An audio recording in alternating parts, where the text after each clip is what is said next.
Historic Resources Commission, regular meeting here in room 204, 111 North Front Street. The time is now 4:03 PM. Apologies. It's all right. Today is June 18th, 2026. The next business meeting of the commission will be Thursday, July 2nd at noon, next door in room 205, 111 North Front Street on the second floor, with the next hearing of the commission being Thursday, July 16th, 2026 at 4 PM here in room 204, 111 North Front Street. If you could raise your right hand, Morgan. Of course. Do you swear to tell the truth in your testimony before the commission this evening? I do. Morgan Graff. Thank you.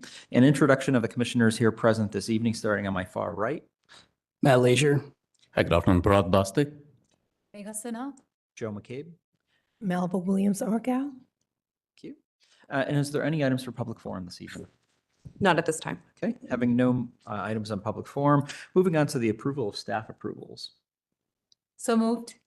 Second. Having a motion and a second, any further discussion? Hearing seeing none, all those in favor say aye. Aye. Opposed? Abstention? Motion passes. Moving on to approval of the minutes from the last meeting, which was May 21st, 2026. Move to approve last meeting minutes for me. Second. Having a motion and a second, any further discussion? Hearing and seeing none, all those in favor say aye. Aye. Aye. Opposed? Abstention? Motion passes. On to the first certificate of appropriateness for this evening, and that would be 57 Riverview Park Drive. Anybody here for that? If you could come on forward. Before you sit down, I'll have you raise your right hand. Do you swear to tell the truth in your testimony for the commission this evening? If you could state your full name and association with the property for record.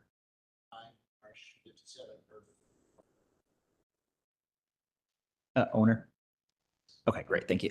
If there's a little button on the microphone box, if you could just push that real quick. Thank you, Commissioner McCabe. Perfect. Thank I you. noticed that too. Morgan. So this is for 57 Riverview Park Drive. This is to redo rear and side yard landscaping, remove existing shed on property, and remove of 3 small trees under 12-inch caliper, install new trees and plantings per submitted materials. Property owner recently received COAs to install new awnings to seasonal screen porch under COA 26-00192, as well as a new fence under COA 26-00211. Owner is proposing to move trees to different areas on the property and remove smaller than 12-inch caliber trees, but is maintaining existing mature canopy on property. Recommend to approve application COA 26-00390, 57 Riverview Park Drive, as submitted. Basis of staff recommendation is 311613, standards for site improvements, letter A. Great. Is there anything the applicant would like to add at this time before the commission moves on to our own? No, we own 2 lots. The one lot the house is on, this is an empty lot adjacent to it. It's been an empty lot. Now that we put the fence up and we've added the porch and done all those things, we want to have landscaping that beautifies it. The point of our whole landscaping plan is that we will implement it very slowly. If the deer eat half the plants, we probably won't put it all in. But that's the full plan done by a landscape architect, Ethan McGorry. Great. I'll open it up to questions for the commission.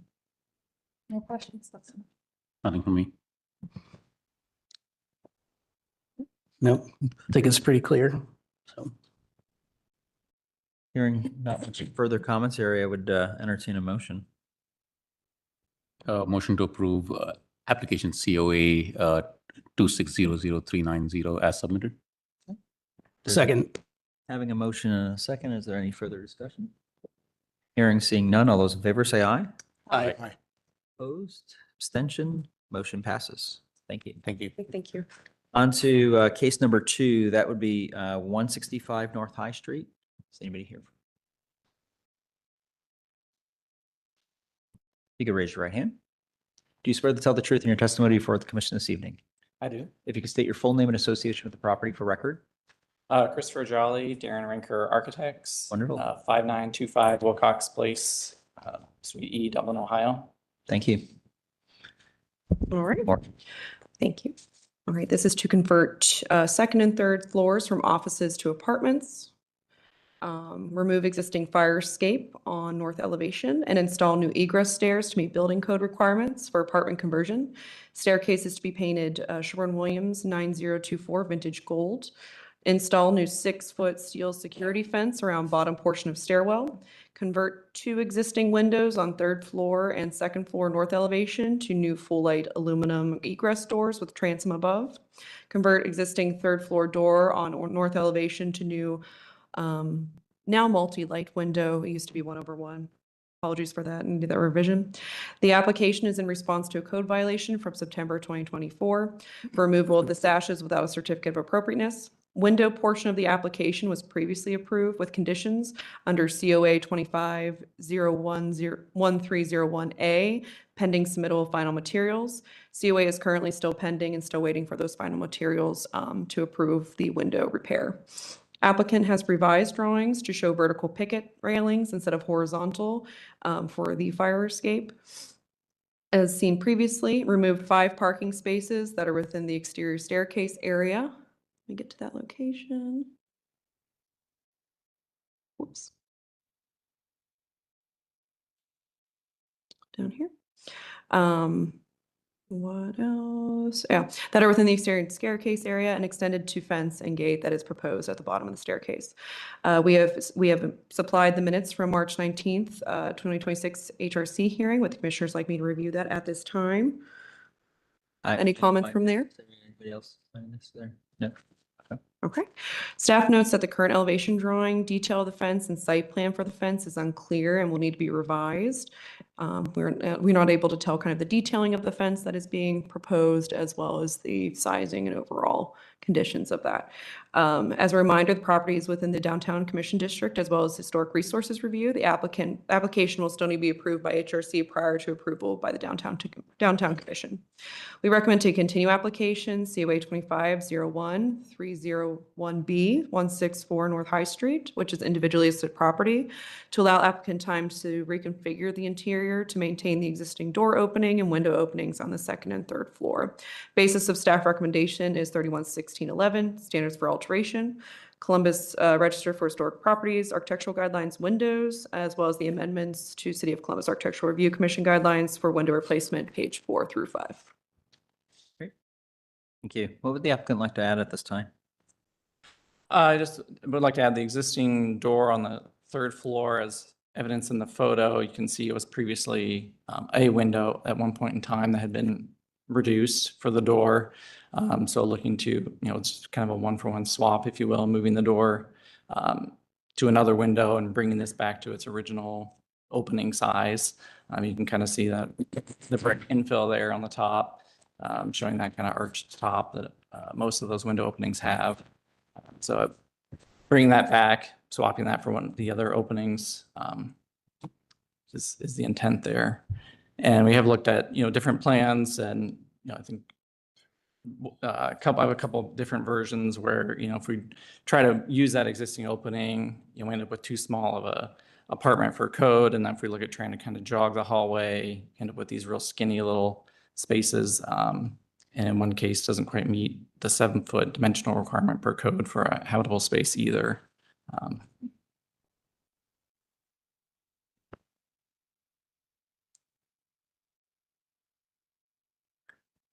I think you said there was a question on the fence. There should have been in the submittal, the product information on the fence. It was a manufactured fence. There should have been the manufacturer's standard kind of cut sheets that were in the portal from, I think, probably the original submittal. Yeah.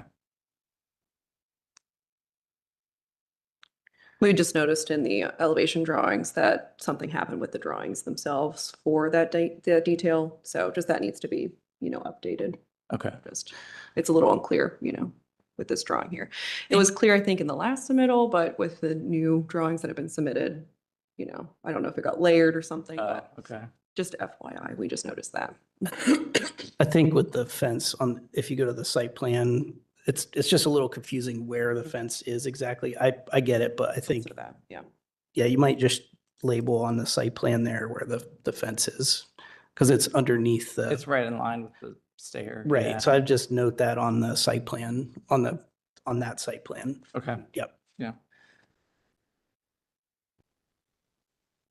If there's spacing too, if it's right, stuff like that on the site plan, because we can't really tell if it's, Yeah, Could do like an enlarged plan. yeah, I get it's like part of the second floor, it's underneath the second floor plan, but on the site plan here is where that would be. Okay.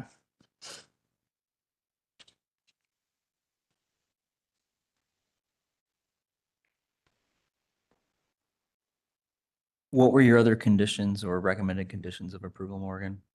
we're still recommending possibly that the applicant can look into reconfiguring the interior just to maintain the existing door, and maintain the windows as they are. Understandably, that window has been transformed into a door, but that's the current condition that we're looking at. With this new proposal, the applicant's proposing to, convert 2 existing windows into doors. And then, of course, bringing back a window, which is great, but then we're altering 2 other openings at that time. Mhm. So just if there's possible reconfiguration and things like that, we would maybe recommend to continue at this time.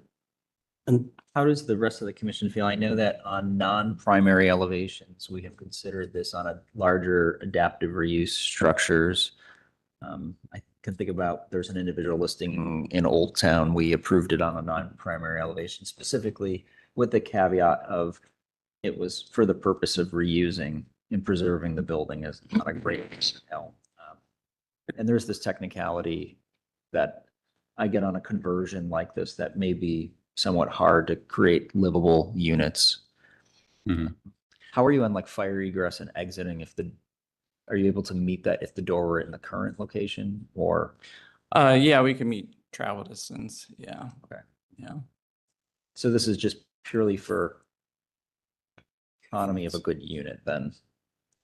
Yeah, I mean, I do have a couple different plans here, like could pass around, or you could see the alternate configuration, but like in this version here is we're using that opening and end up with a unit here that's too small to meet code, building code, because you need 190 square feet of livable space plus a separate bathroom and closet. But the whole unit itself, I think is like 232, so we're a little under that 190 just for like this living space, and that has to exclude, the casework and stuff. So it's just Um, the unit, like you'd have one less unit, Yes. but everything else Yeah. would work. Like Essentially. it's not a code, like fire safety hazard, it's not a life and safety issue or anything. You'd have one. 300 square feet, Which is just not. utility, I don't know. Yeah. I mean, that gives me a little pause because typically if it's required by, for accessibility or fire code, then we kind of do it. In this case, if the applicant can meet all of that, and I know it's one unit, so there's a math involved but that's not something we do, right? We don't generally, though, I guess the question is the viability of the project in jeopardy? I don't know. I mean, That's a fine line to toe, right? I feel like we would be making that leap of faith and the guess. And are we there yet? I don't Yeah. know. So we do always recommend to, modify the interior rather than interior, make like the interior work for the exterior type thing. So we always do try to recommend that for these projects.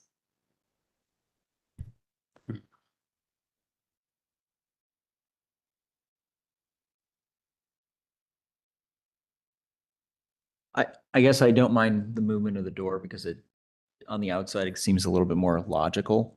It stacks them. It does pull the staircase further, kind of towards it does to pull it to the front, but it actually hides it better because of the shape of the building. Yeah. It's not so far to the back, which is more visual right now, given the current parking lot condition on the neighboring property. Ultimately, if there was an infill building, we would see none of this. Mhm. Also, I think you still need the door on the bottom. So it's not, well, currently both of them stack, whereas if you reduce your unit upstairs, the door on the bottom, I guess would also We are still creating a second doorway for usability, and that's for egress. So I guess, like, and I'm also okay with it because it's on the side, and it's an egress issue. It's I understand that there could be one unit that's compromised, but then I guess the doors won't stack. Right. And I might take a larger, broader look at this and say that this building is hopefully, contextually appropriate would be having buildings against it. We've never seen any of this. That's where I was going to go. One point in time there was. Hopefully, maybe one day we're Yeah, optimistic. right. It could be again. Yep.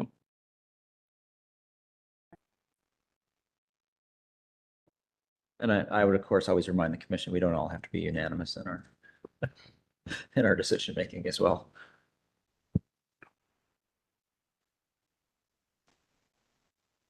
Mm. And so Morgan, the follow-up items, because I don't have the copies of the staff report on my tablet. Looks like. Oh, interesting. Okay. So the follow-up items is you still need clarity on the fence. Mhm. We needed to have this discussion involving the door and its potential for movement, and if the commission will support that. And what other items were there again? Just Honestly, it was just the clarity on the details of the drawing, of course, the new steel fence here. Okay. A little bit muddled, and then same thing with the site plan and just the detailing that was provided. and then just Understandable knowing we have the manufacturer information, but just having that detail cleared up. Um, and then you are still missing original materials that the applicant is due to you. Yes, so this was split at the past March hearing. And A was before the windows to be repaired and restored. So we're still waiting on materials for that to be finalized and things of that nature. Okay. Yeah. But we've been in communication. Okay, so you guys are on communication on Mhm. that. Okay, Yep. good. Just needing some little more additional Just things, making we should sure be that fine. we're clear. There's still some follow-up materials too. And I do have a quick question, actually, after looking at this. I'm noticing here on the storefront door, is this what is proposed for the openings? Yes. Okay, because the elevation is showing a single light at this moment, so, Oh, yeah. No, yeah. It should be a divided light. all right, Yeah. so will need to be updated. So we would need an updated elevation drawing as well. Are the rest of the windows being kept as is?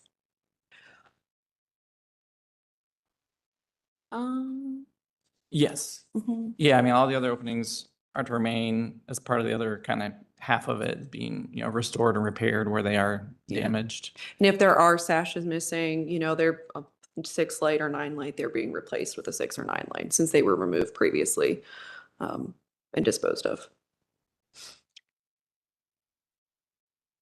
And that's part of the A section part of this application.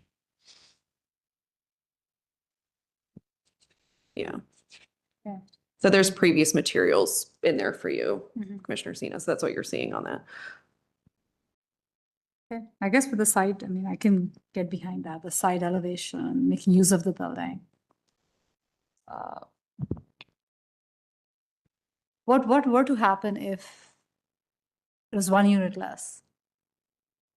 I mean, I know at one point in time we were looking at 5 units internally, and they added the 6th, I think, due to, to make it a little more viable of a project. At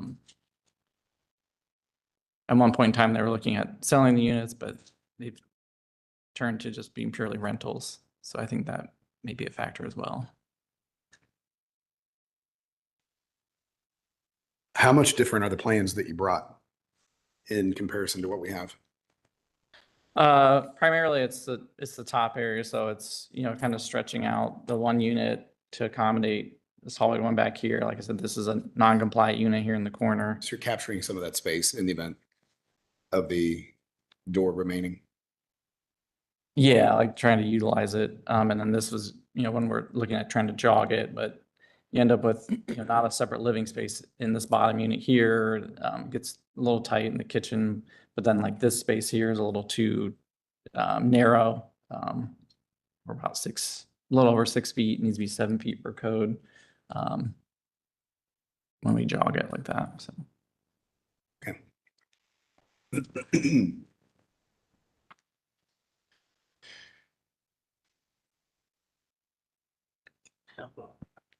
Would you, I guess, Is there a definitive answer to, if we were to go with one less unit, this project's like closed out, nothing, it's not gonna move forward? Is that the definitive answer? Or is you just looked at it and you're like, well, it'd be nice to get one more unit? I'd have to check with the owner on that to see, because I'm not privy to the, pro forma their numbers they've ran, so I'm not sure. So it sounds like we're still waiting on information. And I think there was a recommendation of continuing. Is that what I sort of heard? Yeah, we did recommend continuing at this time just to see, Kind of what if they there fall. is a viable option to, maintain Does that that door and that opening. be enough time to update the drawings and give us a better idea of the condition report? And I think you were looking at some things in regards to the window repairs. So yeah, I think the windows are kind of a separate item, but, I mean, yeah, these few items we've talked about are easy enough to handle. I can see what kind of information I can get on any sort of financial numbers, but The next meeting is July 16th. So the week prior to that, I believe, is when information needs to be submitted. Is that? Yes, so we Looking could at get it. that in before then. I will say at this 2 time, weeks.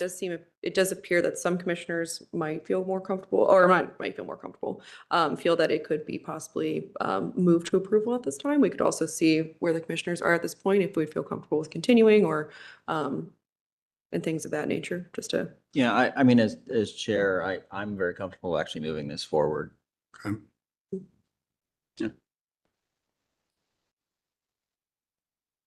How's everyone else feel? I have no opposition to Okay. his I'm comfortable. sentiment. Yeah, I'm comfortable as well.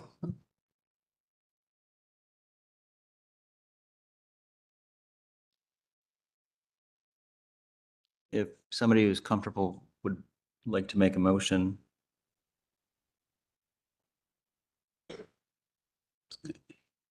We always make motions in the affirmative, so. We do. Motion to approve COA 2501301B with the condition that that the applicant provide more information on the fencing system and an enlarged plan of the portion of the site where the fencing exists. Second. Having a motion and a second. So it's very clear, Morgan, in your mind, what the follow-up items are. Mhm. Okay. And just for any, do you want to add to record the reason for this being a unique scenario of why we would allow this conversion of a window to a door? Sure. The reason for this motion is that this being a side elevation that would not necessarily be visible from the street, were there to be building built on the next lot, and for practical purposes in terms of meeting egress and usable units. Second is approved. Thank you.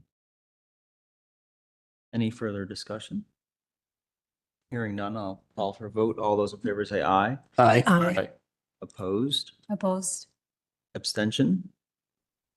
Motion passes. thank you. Get us your stuff. Let's get this going. Appreciate it. Thanks for coming in. Yeah, thank you for your time.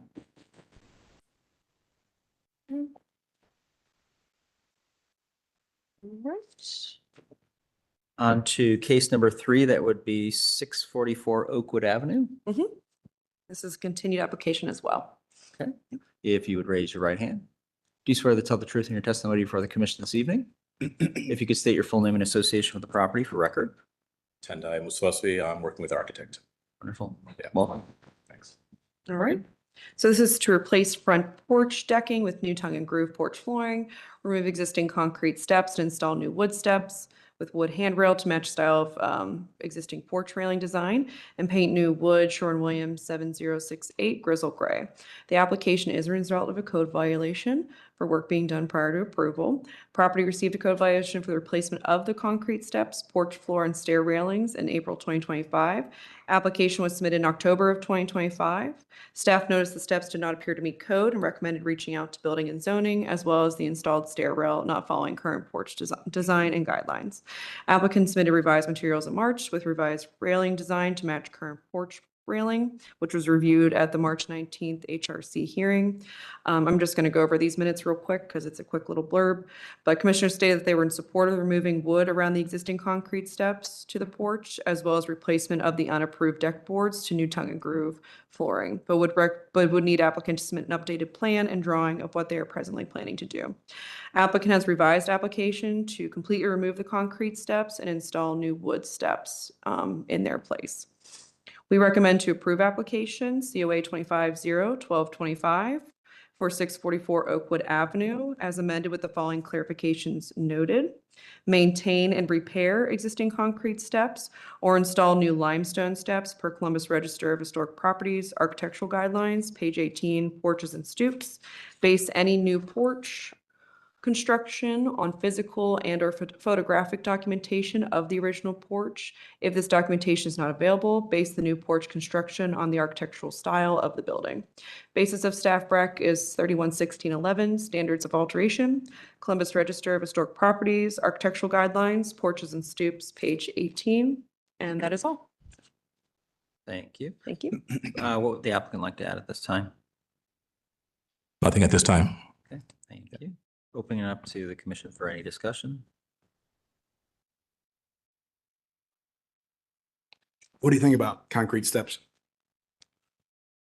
That's what was previously there, and existing, but when they poured in the new, they replaced the previous concrete stairs that were there and put in something that was not appropriate. And so the solution that we thought was most economical and would fit the styling of the porch area would be to add in a wood stair. And so that's why we designed a wood stair instead. Is there currently anything under the existing condition, those wood steps?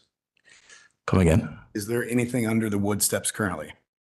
Not that I'm aware of, no. Okay. Last month or March 19th, the applicant or contractor, whoever was here to represent the case, mentioned that the concrete steps were still existing and they were just encapsulated with wood, was what they informed us in March. That's actually part of the demolition drawing, does show to remove existing concrete steps. So- Yes. So the drawing actually documents Okay. that. Yeah. Thank you, Commissioner Boston. So I mean, just letting you know as background from what we, from whoever was here to represent the case. I think I misunderstood your question. You meant, was there concrete underneath there? I was curious of what the current condition was, which, Sorry. Yeah. so I've heard, but I don't believe we have a photo other than of what's on top of it. Yes. I just didn't know the condition of the concrete underneath. There's one photo that we have that's, I believe, a Google image that shows the steps. Right. But short of that, I didn't know what else existed. That's, So you're not 100% sure either way? I'm not 100% sure either way. No, of course.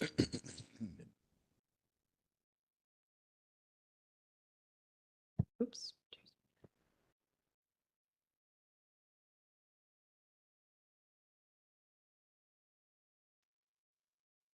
Morgan, from a stylistic standpoint, since Mhm. this is sort of vernacular Mhm. Columbus wood domestic architecture, would the wood stair proposed by the applicant be appropriate to the style?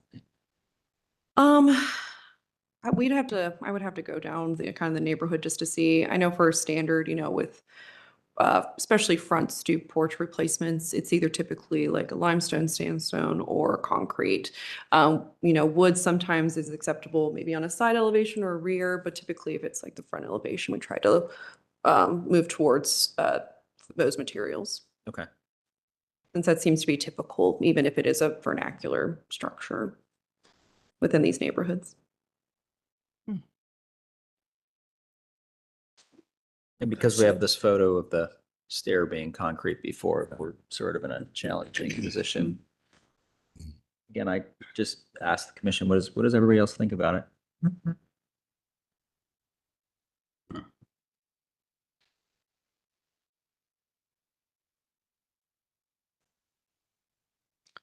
So I'm a little confused. So the other photos are the current condition where it's a wood. Yes, so this was before the work was done, Commander Okay. Leisure, and then this is what we received in March for that application, and this was the current condition that was being reviewed back on March 19th. So Okay. this is what we're looking at now, unless there's been other work that has done to it, but We're going from this condition currently to this new proposal here. Because it I is mean- calling out removing of the concrete. Yeah, okay, gotcha. Steps and everything like Okay. that. Based on the finished detail of the pad, if, I don't know, it seems like that certainly that concrete goes up underneath those wood steps. Yeah. So I would be curious to the condition of the concrete, and if the condition was deplorable, I would certainly be agreeable to replacing that with new concrete steps.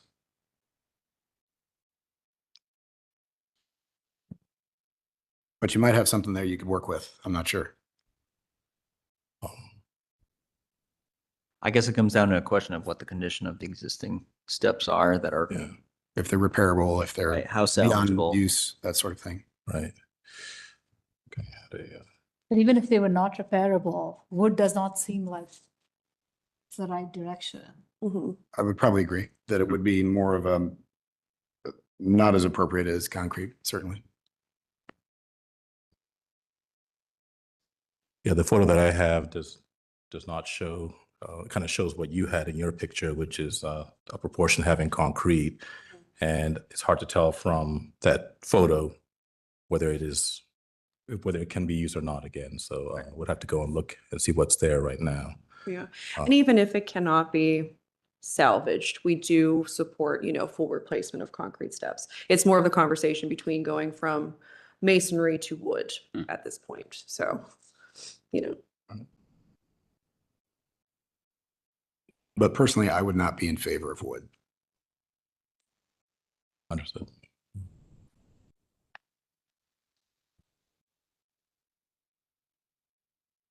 Kind of pulling the rest of the commissioners here. How do others feel? I do agree that concrete or limestone would be more appropriate for front steps. Yeah, same here. And I guess to that point, the railing style would be similar to this as well. Is that, yes. if we were looking at, it would This be, is the new right. style Commissioner Leisure, and it does match what's Okay. existing. So yeah, okay. So it seems like there's probably far more people shaking their head at the no direction at this moment. So I would probably strongly recommend that we entertain a motion to continue this application to give you time to review what you might have in the field existing under the wood steps, Sure. and then propose maybe something that would probably get past the commission for approval. Okay. Very well. Thank you. So if there's a motion to continue. Sure, I make a motion to continue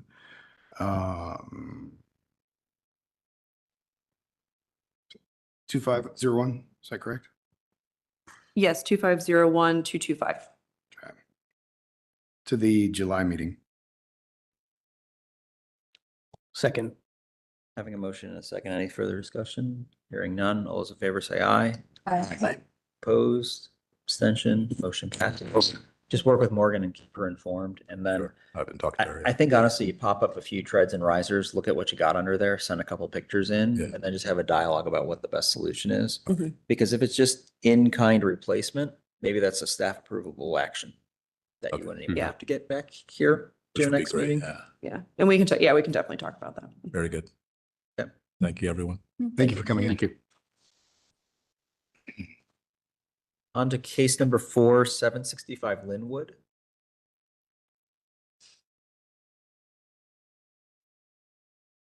Raise your right hand. Do you swear to tell the truth in your testimony before the commission this evening? do. If you could state your full name and association with the property for record. Yassine Katab, I'm the owner. Okay, wonderful. Thank you. Have a seat. Morgan. This application is a continued application as well. This is for landscaping and demolition. This is to remove existing, well, I'll go with actually demolition first because that's the first thing on the page. Remove existing deteriorated historic detached garage. Full demolition will include proper disposal of materials and site cleanup, and the area following demolition will remain as an open space for off-street parking and general yard use. And the other portion is for landscaping. This is to remove existing deteriorated wall along the front property line, and removal is due to unsafe conditions. Regrade the front yard to a natural slope consistent with adjacent properties. which has currently been removed and working on that. So property received an unsafe building order in 2023 after experiencing a fire. Applicant applied in July 2025, which included window repairs, window replacement of 3 windows affected by the fire, siding, trim, soffit fascia repair and replacement in like kind, exterior painting, gutter repair, asphalt shingle replacement, and garage demolition. Applicant was approved for all other items and was separately told to apply separately for the garage demolition since it would need commission review. Based on the current design elements of the existing garage, as well as Sanborn from 1921 to 22, it appears the existing garage is from the 1920s based off that mapping. And of course, again, the style of the garage that's currently there. The application was continued last month from May because of absence at the time, but has been included onto this agenda. At this time, staff recommends to split application COA 2600-265 Linwood Avenue into the following: to approve the removal of the front yard retaining wall to bring the front lawn to a natural grade to match neighboring homes, and to continue the demolition portion of the garage to allow applicant time to look into other options to possibly rebuild the garage, since it would be considered demolition by neglect at this time. Basis for staff rec is 311614, standards for demolition. And then Columbus Register of Historic Properties, architectural guidelines, garages and outbuildings, pages 86 through 87. What would the applicant like to add at this time? Nothing at this time. I'll open it to the commission for discussion. On the front landscape, are you going to change anything with the stairs, any railings? You're just going to put the lawn in? Well, yeah, we're gonna grade the lawn and then just replace the existing railings. The steps, I think they're in pretty good condition. Maybe I'll just resurface them. So the existing railing right now is just a bar. Yeah, it's just a pipe railing. We do see those around the neighborhood. They were put in at a certain time. If it's existing, typically we're fine with that. If they are removing to replace with a new one, that's when we typically recommend to put something different, and that would be more appropriate, just from our standards. Just going to put that one back in as is. For now, because we'll see, here's the thing, I'm in court for the house and I'm on daily fines. And I would like to get the house up to code first, then I can go back and do the things that are not in violation, you know? What's the current condition of the house? Because this photo, I believe, is from March. Is it about the same? Yeah, it's not, Exterior-wise? yeah, because I don't have any permits to work. I'm still waiting to get approved for this. You do have a COA for the house that was submitted back in, But the building department did not give us a permit yet because the. oh, for permitting, okay. Yeah. I was gonna say, from us, you do have a COA for. Yeah, but I have to get the building permit. Okay. And I'm having problems with the garage because see, there were squatters going in there. They burnt the house. And now I have the same problem with the garage. People sleeping in there and neighbors calling complaint. It sounds like you need to care for the property a little bit better then and make sure you're securing it So, better. Make sure it's sealed up. It's hard. I do seal it and they remove them. Yeah. And I feel for you. It's difficult. Lots going on here. Mhm. I mean, regrading the front landscape, I mean, just the lawn to match other lawns, it's one thing. But I have a feeling that when that's done, and a closer look at the stairs will end up being something more that might need to be done. So I don't know if we have to further split this into further pieces. but the stairs for the front, I think it's already included in the first COA for the steps and Is the that already? front included? porch. Let me see real quick, actually. I was gonna say, we did include that in here, so let me go down. Oh, Fixtures, zoomed in. windows, zoomed in. gutters, paint, soffit, shingles, everything except that. Yeah, steps, I don't believe were included at the time because there was, I've been talking to, I think Ebony, about this. And I think we discussed, that we include the stairs with the retaining wall, just since they're integrated together and for what that needs to be. Unless there was a previous COA, we can look up that as well for the service steps, but I don't have that with this current COA at this time. Okay. The little bit of photo that we have of the neighborhood appears that there are very few retaining walls. Am I correct in saying Yeah, that? yeah, it's pretty much, they're all graded. Mhm. And there was a block wall over there that half of it was on the sidewalk. It was just shattered. Kind of a everywhere. mess. Do we have a proposed grading plan though? Yeah, do we have? Because you know, my concern is that while we're talking about regrading, this can't be a regrade back all the way to the porch because then that's. To match the next, to match the neighbor to my left and the neighbor to my right, Mm. we're going at the same slope as that.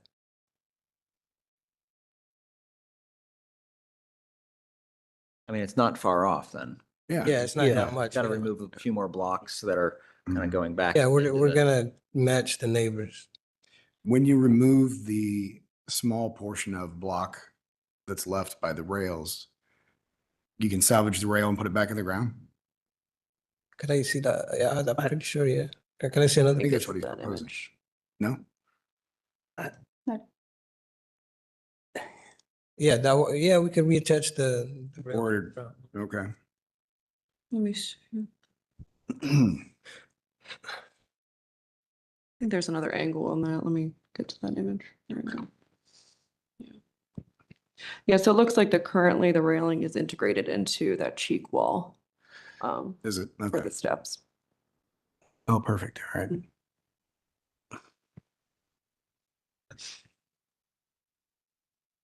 So the concept, I think, is okay, like to slope back and match the grade adjacent. It's just as soon as you take that wall away, then to replace the railing, you would have to propose a new railing, right? If that, unless that pipe extends all the way down to the sidewalk elevation. Yeah, because right now it looks like it's currently maybe embedded in the concrete or it was cut off and installed just at the top of that wall. I can't seem to see a pipe on this elevation or the other view that we have in the packet. I would have no problem as long as it was like for like. So in other words, if you found that the Yeah. pipe only was to here For a long one. and you unthread it and go to wherever and get a pipe threaded that you can put in concrete in the ground, that would be fine. Yeah, I do, yeah. You know, as long as it's just like that without the block, Yep. that'd be great. We'll And do slope that. back like your neighbors. Something, I get where you're going, but I can see this visually, but we may need something for our file that would actually show that. So if you could put a little drawing that, you know, you're planning on matching that elevation and what it's going to look like, and you could sketch it up. But I think we need at least some of that to kind of get you moving. But Yeah, I do feel that. that we're on the right path for you. Yeah. Do that. Like as soon as you start to mess with those stairs, then we would need another application. So I would just keep the stairs in place. Yeah, I'm not Yeah. gonna mess with that, yeah. So I would be comfortable moving forward to approve that as long as you gave staff the information. We can submit Documentation, that, that yeah, we kind of can thing. submit that tomorrow. Okay. That's fine. And if you do feel like the steps, for safety reasons, have to be resurfaced or something, just work with the staff. I would do that, yeah. I just now want to move forward just to Yeah. get out of violation. Right. Yeah, to And get you get rid of start, get things squatter. moving. Yeah. I see I that. just want to get moving and work, because Sure. I have to show the court that I'm doing something, you know. Yeah. I want to work, but I can't get the permit. Yeah. I'm So waiting to that- do it. This sort of is the front of the house. Let's talk about the garage demo. Mhm. I think we table it. Because I would think we need to have the applicant really consider what you may want to do with that space in the future. I know you talked about maybe demolishing it. Do we have a fair assessment of the current condition interior? At this time, we just have photos Mm. of it. I don't believe we have any condition assessment reports. I had like 3 contractors look at it and they all told me this, it's not repairable. Yeah. It's like your best option is to rebuild it. Mhm. Do you have any But of it'd be that? helpful. Are they restoration contractors? I mean, there is a difference in the way, you know, you can look at these kinds of Because the structures. rafters like caving in, like some of them are split. Oh, Can you provide us with pictures? I can submit pictures. Yeah, I don't have them with me, but I can take pictures. Yeah. Yeah. Because I think anything that's, Because I'm just worried about them catching it on fire again, to be honest with you. Because every time I go, I find 2, 3 people in there and doing drugs and sleeping there. And my next door neighbor. If there's a structural, so we don't rule over current crime issues or other issues of security or things like that. You know, it is a existing historic structure in the district. So we have to look at it from that perspective. Yes. And can it be restored? I think that the only thing that I would look for is that if there's any consideration of demolition from this commission, it's demolition of unsafe elements. Mhm. So it potentially could be removing the roof structure, removing components of the walls maybe to stabilize it. And then if you need a full replacement, I think we need to have plans come back that show replacement in kind of what you've been removed, you've removed. So I had contractors look at it and like the quotes, I got to rebuild another one. So it's like it's crazy, and I need to fix the house before building a garage, you know. My main concern is doing the house first and getting out of violation, bringing the house up. What I'm saying though is that, you know, if you read the code, there's a section on financial hardship. You have to, that's a different path. If you're going to make those claims, you know, you have to follow up with staff directly on that path. However, I know you are in the court scenario already. On this thing though, what I would say is, you know, getting it stable and getting the components down. But I hope you're not thinking that just removing the garage and coming back with a, you know, a gravel parking pad or something is going to be what gets you approved though. And I will say, even if you're not maybe at the time to rebuild a garage at the point, COAs last a year until they expire. And then we have at least 2 renewals of those COAs. So in this time, if you do get an approval, you have a year to possibly, you know, move on to building a structure there. Or if not, you have an additional 2-year renewal. So like 3 years in total until you're able to maybe get to that point of building a garage. So you can always, you know, come to the point of, to the commission to get an approval for a new garage build. That may take a couple years to build, because of course that does happen in, you know, construction of newer structures and things of that nature. Okay. Yeah. I- So there's also that route. I would be supportive though of if there's a health and welfare life safety issue, i.e. the building's collapsing, both that the applicant provides staff with photos. And I think this is almost, even if there's an unsafe condition, that staff ought to be able to verify that condition in the field. And that this may be a unique scenario where at least we have to let the accessory structure come down. But this is not any approval of any new structure to go back. And I would say, like, you know, when I look at this structure, if you tell me the roof is the issue, taking off the roof. The roof and the walls, like the whole structure is just. Taking away the walls, but I can tell you, like, I see, for example, there's a block footing that runs around the thing. I'd say that could be left intact until we see a plan for a new replacement. I will say demolition will need to be something that the commission does approve. Okay. So it will not be something that staff can, you know, approve ourselves. So it would need to come back maybe for a next month with the additional information for us to review those items, for us to come to that conclusion if it can be temporary demoed until, you know, a new design comes in, or there's a design concept, you know, of what's going to be put back in place for that demolition to be allowed. But it's not something that we can review administratively, unless it is going to be temporary repairs, you know, removal of the roof, putting a temporary roof up, something of that nature. But for full demolition. Here's my thought before we get too deep. Yeah. What if we break this into 2 pieces? We'll evaluate the landscape first. We'll deal with that. What if we continued the garage till next month? Give you a chance to look inside, take some pictures for us. We can figure out, you know, what's going on for you and give you a chance to look at some options on that. Does that seem reasonable? And code will reach out to us to see if we are working currently on the project. I did speak to a code officer today. They asked about this property, and I let them know that you know, currently on the agenda, coming to talk to us about this property at this time. So that's something that they will relay in court, that you are actually working with the commission on trying to. See, resolve these the code prosecutor doesn't see that. She thinks I'm not doing anything when I'm trying my best to get this house up to code, but just obstacles in the way. Yeah. Well, I'm just saying the code officer will, you know, submit that information that you are in communication with us, that you are coming to the commission, and we are talking about the, you know, the options here for this property. So if I can extend the COA, I'll just apply for a new garage, because I had like 3 people look at it and tell me it's not repairable at all. So Yeah. So if that is the If case. it's not repairable, then you have to follow the Columbus City Code that you need to provide a plan for either repair or replacement. Mhm. okay. Yeah. So yeah, you can always submit if it's going to be a new construction or new structure, to submit a new application. Conceptual at first would be great for the commission to review. But we recommend looking at the guidelines. We would recommend, of course, it be similar to style of what was existing, since it is going to be demolition by neglect of an historic structure and things of that nature. And this can be reviewed next month? It depends. Our deadline for July is tomorrow, but of course, for applicants who are on this month's agenda, you have additional weeks. So that would be, what's 7 days from now? So if I submit it within a week, it should be on next month. Within a week, yes. Yes, in a week on Thursday at 4 p.m.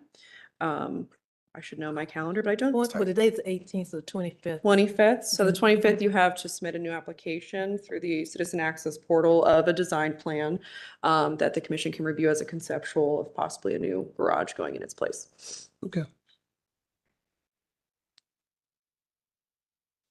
Yeah, as long as you're keeping in touch with staff, though, I know your code enforcement individual will keep touch with Morgan, whether you're keeping open communication or not. And for the front yard, I can go ahead and grade that, or? Well, maybe. I mean, right, we have. I mean, if you behave, no, I'm kidding. I'm kidding. If it's okay with you, I'll break it into two things for everybody, and then we'll work on the lawn first, and then we'll table the garage. Does that sound okay? Yeah. Okay. COA 2600-265-765 Linwood. I'm going to make this as A, and A would be to remove the existing deteriorated retaining wall along the front of the property line and grade it back to the condition that was consistent with the neighboring properties, to carefully remove the handrail and reinstall it like kind, and to evaluate the condition of the steps and work with staff in the event that something changes between now and then. And as well, if you could just do a sketch to kind of let us know what that's going to look like, so we can put that in the file of what your exact plans are going to look like. A site plan sketch. Correct. Yeah. Second. Having a motion and a second, is there any further discussion, any clarification needed, Morgan? Nope. Very clear. Thank you. Hearing no further discussion, all those in favor say aye. Aye. Aye. Opposed, abstention, motion passes. COA 765 Linwood. This would be B, and this is in regards to the demolition or future plan of the garage. I'd like to continue that to the July commission meeting. Second. Having a motion and a second, any further discussion? Hearing none, all those in favor say aye. Aye. Opposed, abstention, motion passes. You're continuing on the garage. Stay in contact complete with Morgan. That's your key to this whole thing. Thank you. You're welcome. And we'll send a follow-up information of what we've, reviewed today, or the motion that was made today as well, too. So Thanks for coming in. thank you. Thank you. We are on to case number 5, 789 Kimball Place. Anybody here from 789? If you could raise your right hand. Do you swear to tell the truth in your testimony before the commission this evening? I do. If you could state your full name and association with the property for record. Josh Jewell, and I am the project manager Okay. / neighbor. Okay. Have a seat. All right. Morgan. Yeah, so this is our first new application on the agenda this evening. This is for demolition and new construction. So demolish existing 12-foot by 20-foot circa 1920s flat roof masonry garage. New construction is to construct new 22-foot by 22-foot frame garage. Materials to include 6-foot concrete driveway, restoration smooth vinyl, Amar Heritage 9x7 carriage house doors, smooth wood soffits and trim, Owens Corning 3-tab estate gray with red metal ridge roll, and metal K-style gutters. Staff initially informed applicant that the present garage appears on the 1921, 1922 Sanborn maps. With this being the case, this would need to go to the commission to review to discuss. The process for demolition would need to include a description and photos showing the extent of deterioration of property to see if the garage can be repaired. If the garage is past the point of repair and needs to be demolished due to current conditions, typically the commission recommends that a new structure be constructed to match or closely match what was demolished in that location.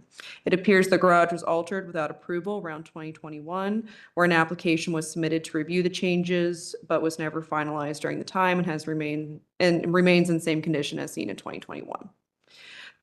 Staff recommends to continue application COA 26-00504, 789 Kimball Place, Old Oaks Historic District, to allow applicant time to provide additional reasoning on the repairs needed or why the garage cannot be salvaged or repaired. And also additional, maybe updated drawings that would be similar in style to what is existing if we see that it cannot be repaired. Basis for staff recommendation includes the following, 3116 14 standards for demolition and Columbus Register of Historic Properties architectural guidelines, garages and outbuildings, pages 86 to 87. Thank you. What would the applicant like to add? I'm sorry. Anything you want to add? Anything you'd like to add? Oh, no, not right now. I would open this up as well for discussion amongst the commission. I think the staff report is pretty good. We need to understand structural conditions to confirm that this cannot be salvaged.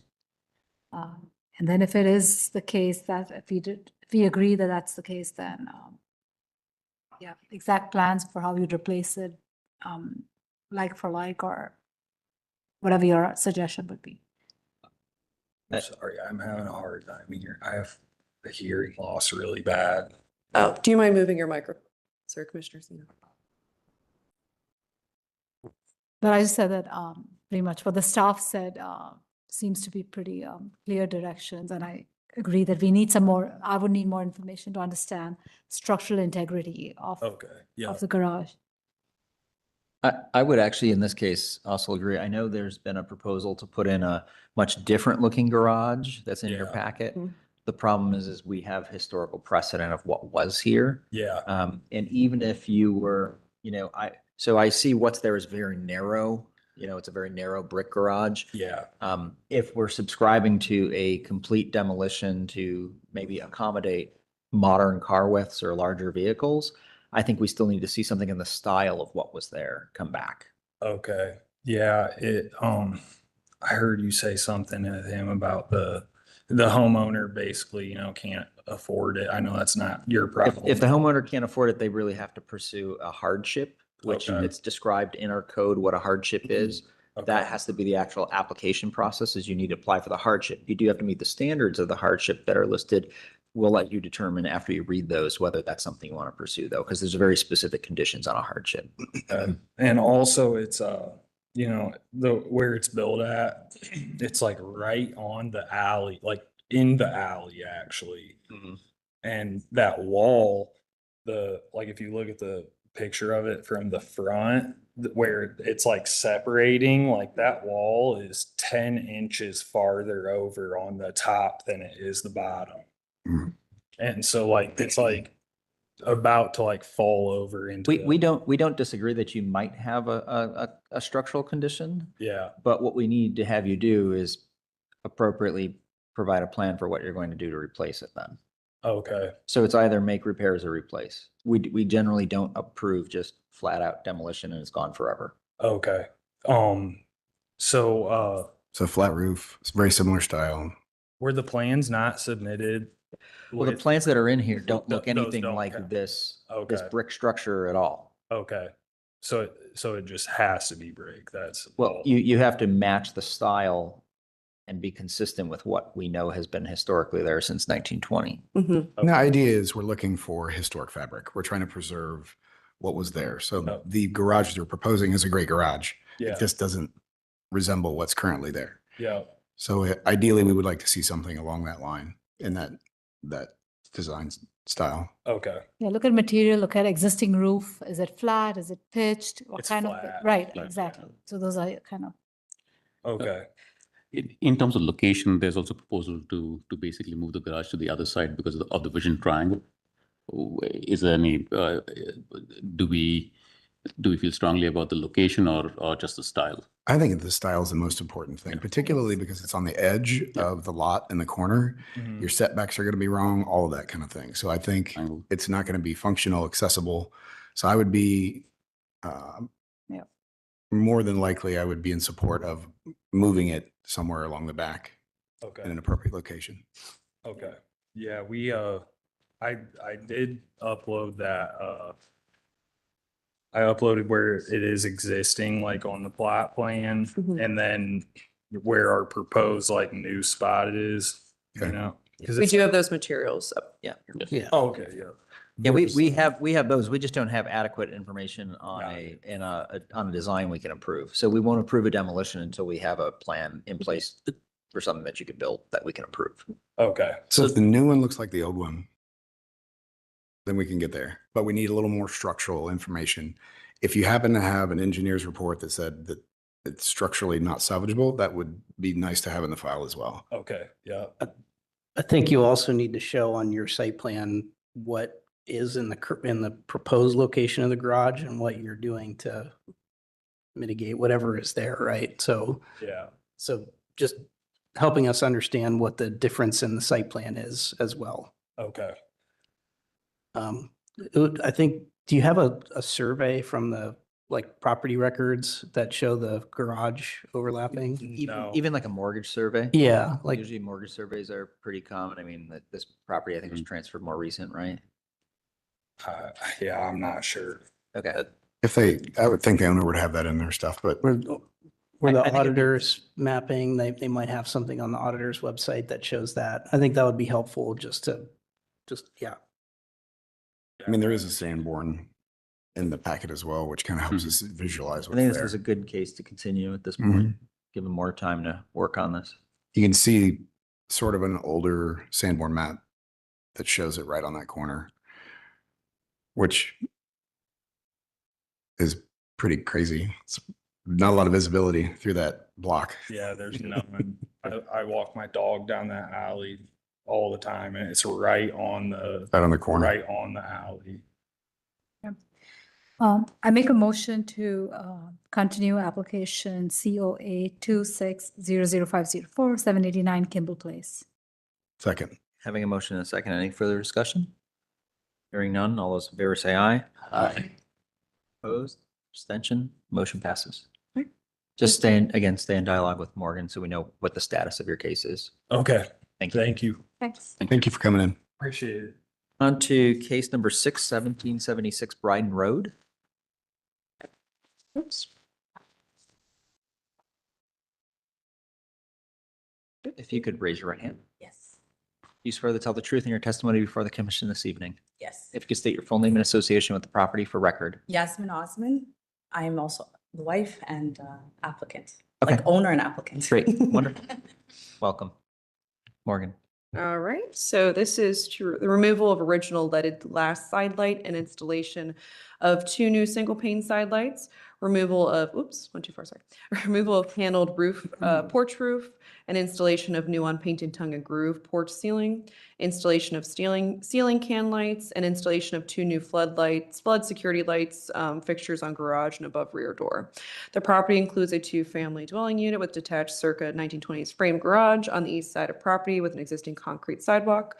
Application is response to a code violation.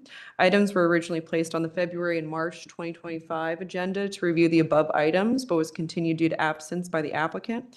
They've submitted a revised application since other items under COA 2500150 in February for new service steps, railings, and French drain, which had been completed on the property. Property has also received approval for temporary board up of broken windows until August 2026, when the owners occupy the premises, where they will then repair the broken windows. This is under COA 2600507. We recommend to approve applications COA 2600509, 1776 Bryden Road, as submitted with the following clarifications as noted, that the leaded glass is reinstalled at the entry side light or replacement. Leaded glass matching the original is installed with drawings submitted to staff. Can't get to those ones. Porch ceiling wood is painted with submission of paint color to staff, and removal of security light fixtures from the main home, only permissible on garage, not facing neighboring properties. Basis for staff rec is 71 CC 31-1611, standards for alteration and amendments to City of Columbus Architectural Review Commission guidelines, door replacement, page 6. Thank you. What would the applicant like to add at this time? No. Nothing. I'm just curious, this one's been kind of dragging on for a while and vacant. I remember this house before you guys became owners of it. And when those, when the leaded glass was even intact, what is the plan here?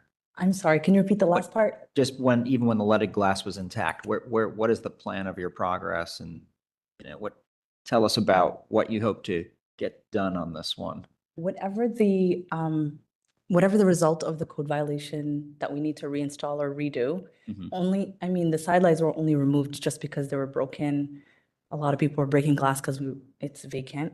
So, but if we need to reinstall it and find similar like masonry or to fix it, we can do that. Because the original leaded window, you have it though, correct?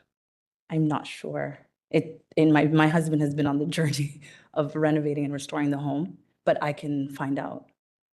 It's just that, that's a character defining feature For of the front sure. entryway, and those are things that need to go back. Okay. It's a critical item, I think. And just, again, these were materials that existed.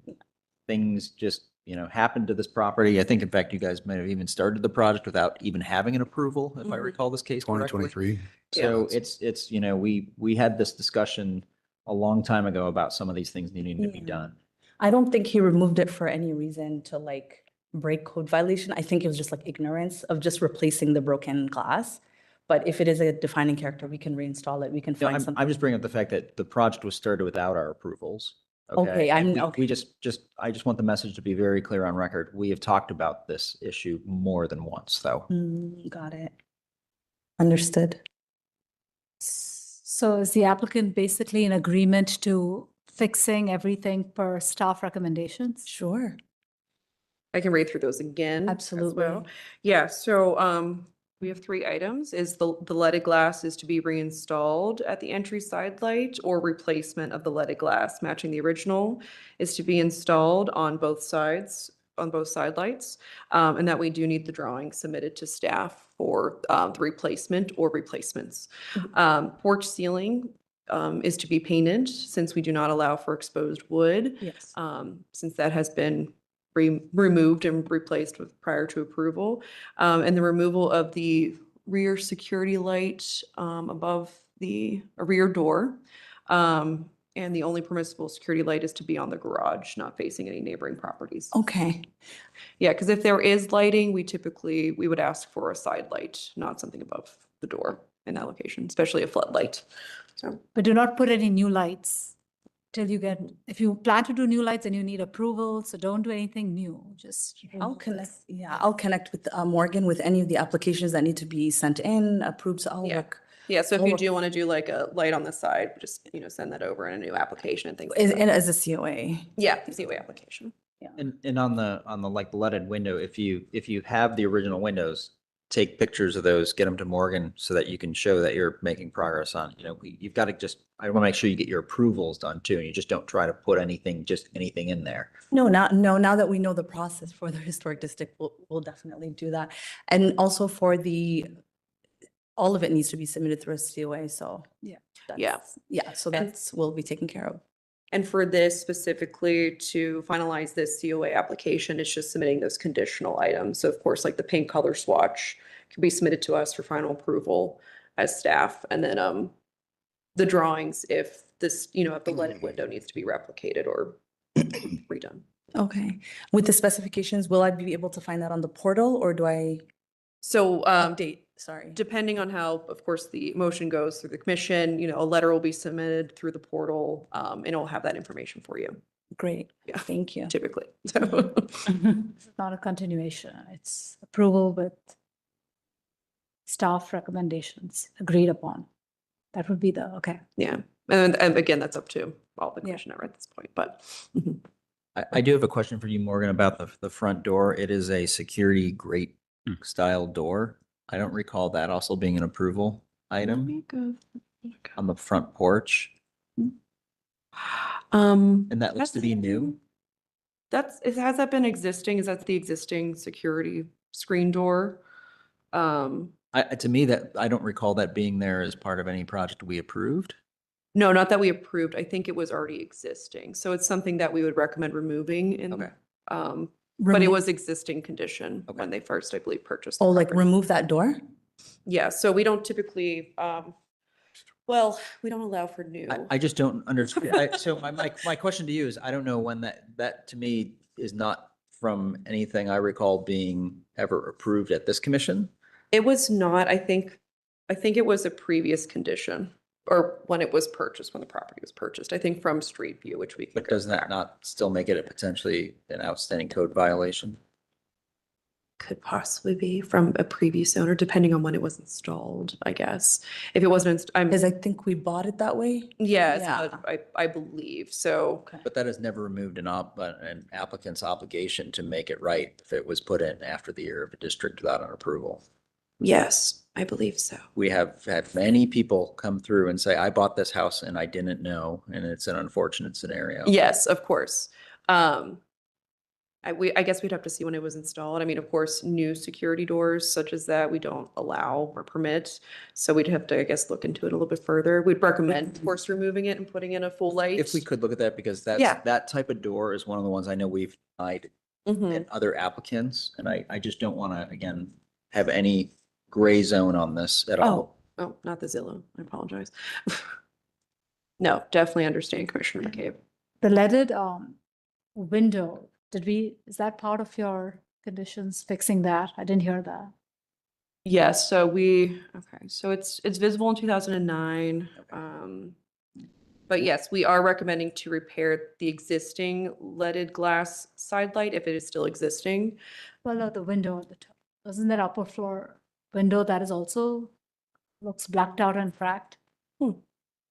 Oh, those are, oh, sorry. It's fixed. The transom. Yeah, it looks like it's just a, Oh, no, there's another image. Talking about the one that's blacked out and is cracked. Keep going. That's a side elevation, I think. Yeah, that one. Yeah, those are going to be replaced before August. We boarded them as part of the COA. So they are replaced or they're going to be? They're going to be replaced. going to Yeah, yeah. yeah, they're temporarily boarded up at this moment. We do have a COA until August 2026. Yeah, when Got it's it. rented. Okay. thank So you. that COA will expire on the board up, and then they have to do the repairs, Yes. correct? And then the boards have to come off. So Mhm. that has to happen by August. Otherwise, No you'll find yourself in worries. another repeat scenario. For Yeah. sure. And the windows also, we have to put that through approval as well, or can we put in any windows? If like, it's for just repair, it will still need a COA. Okay. It's typically administratively approved if you're just replacing some panes or Okay. doing repairs to the windows. Mhm. But yes, it will need a separate COA application for that. Mhm. Is the house occupied now? We live in New Albany right now.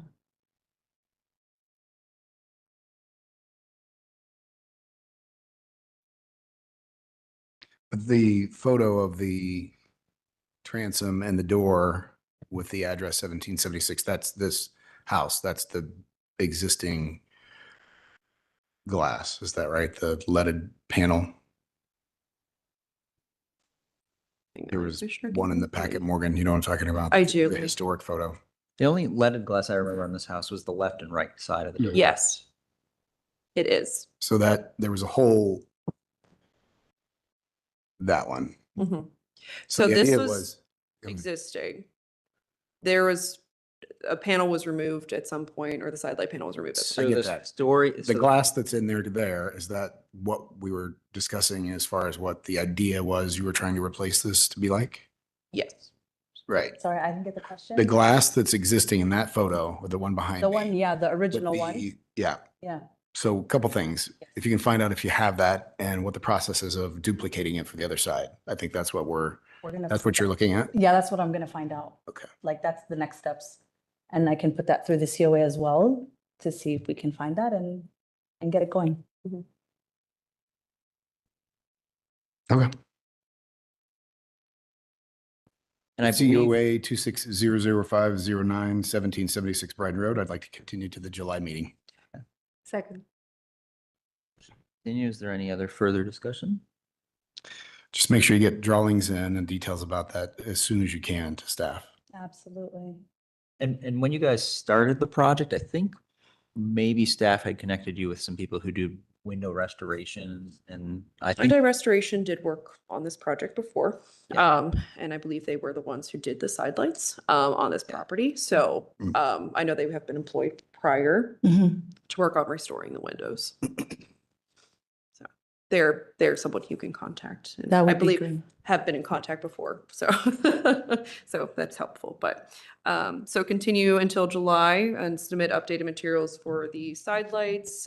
One, if it's an existing, if not, drawings of well, still need drawings for the replacement side lights, but replacement for both if the one is not existing any longer.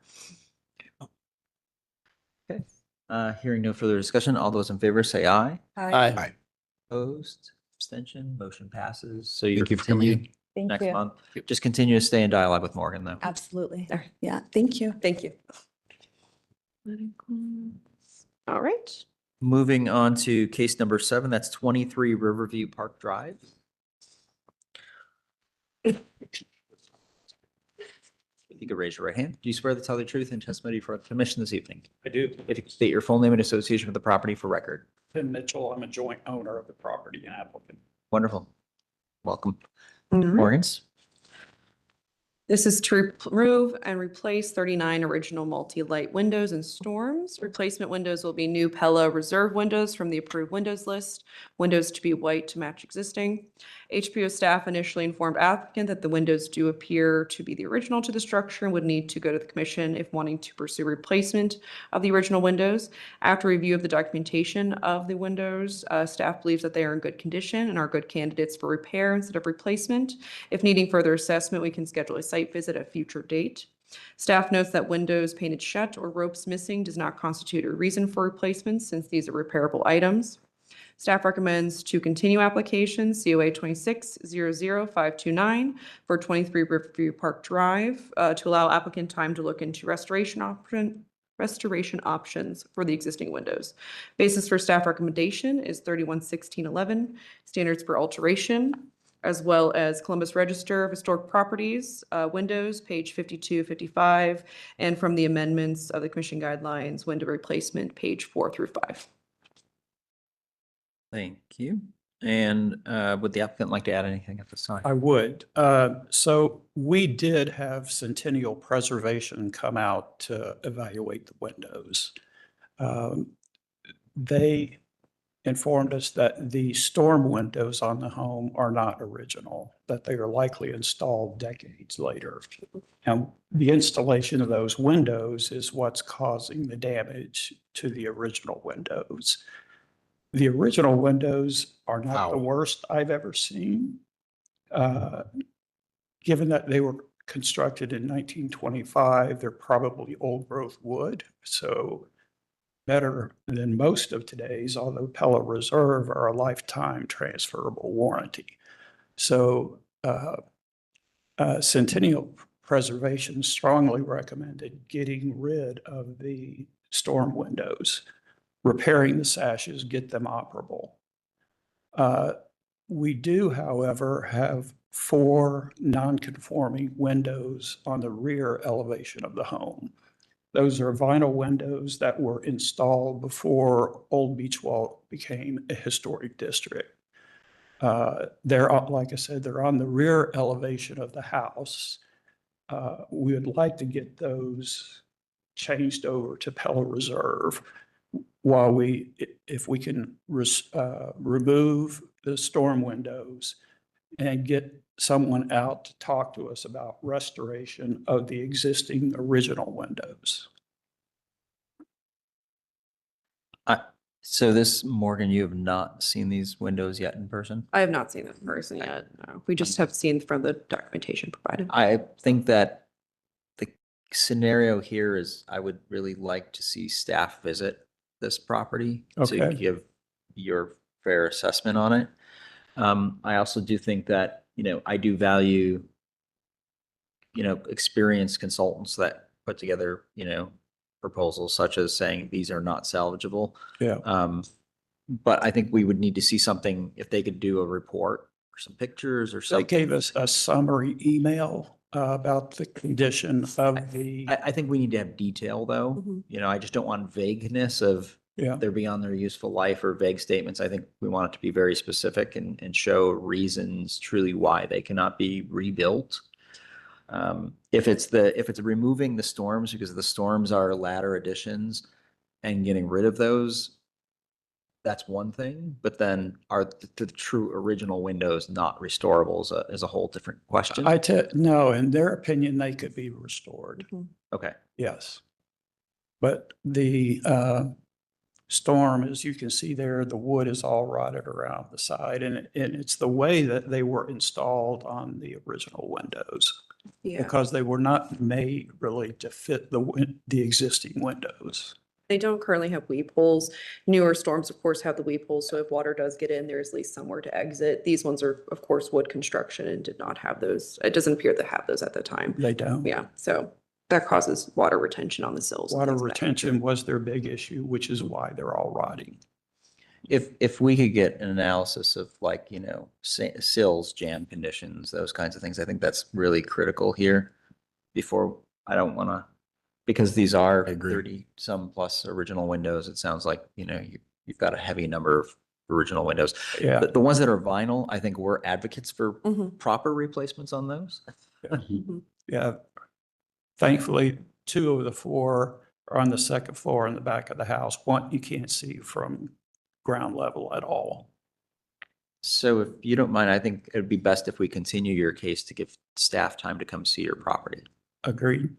Well, we're out there doing work on the interior too, so we're there all the time. We're redoing a kitchen and two bathrooms. It might be handy to see if a few of the storms could even be taken off in advance, maybe of her visit, so it makes it easier to look at some of those conditions too.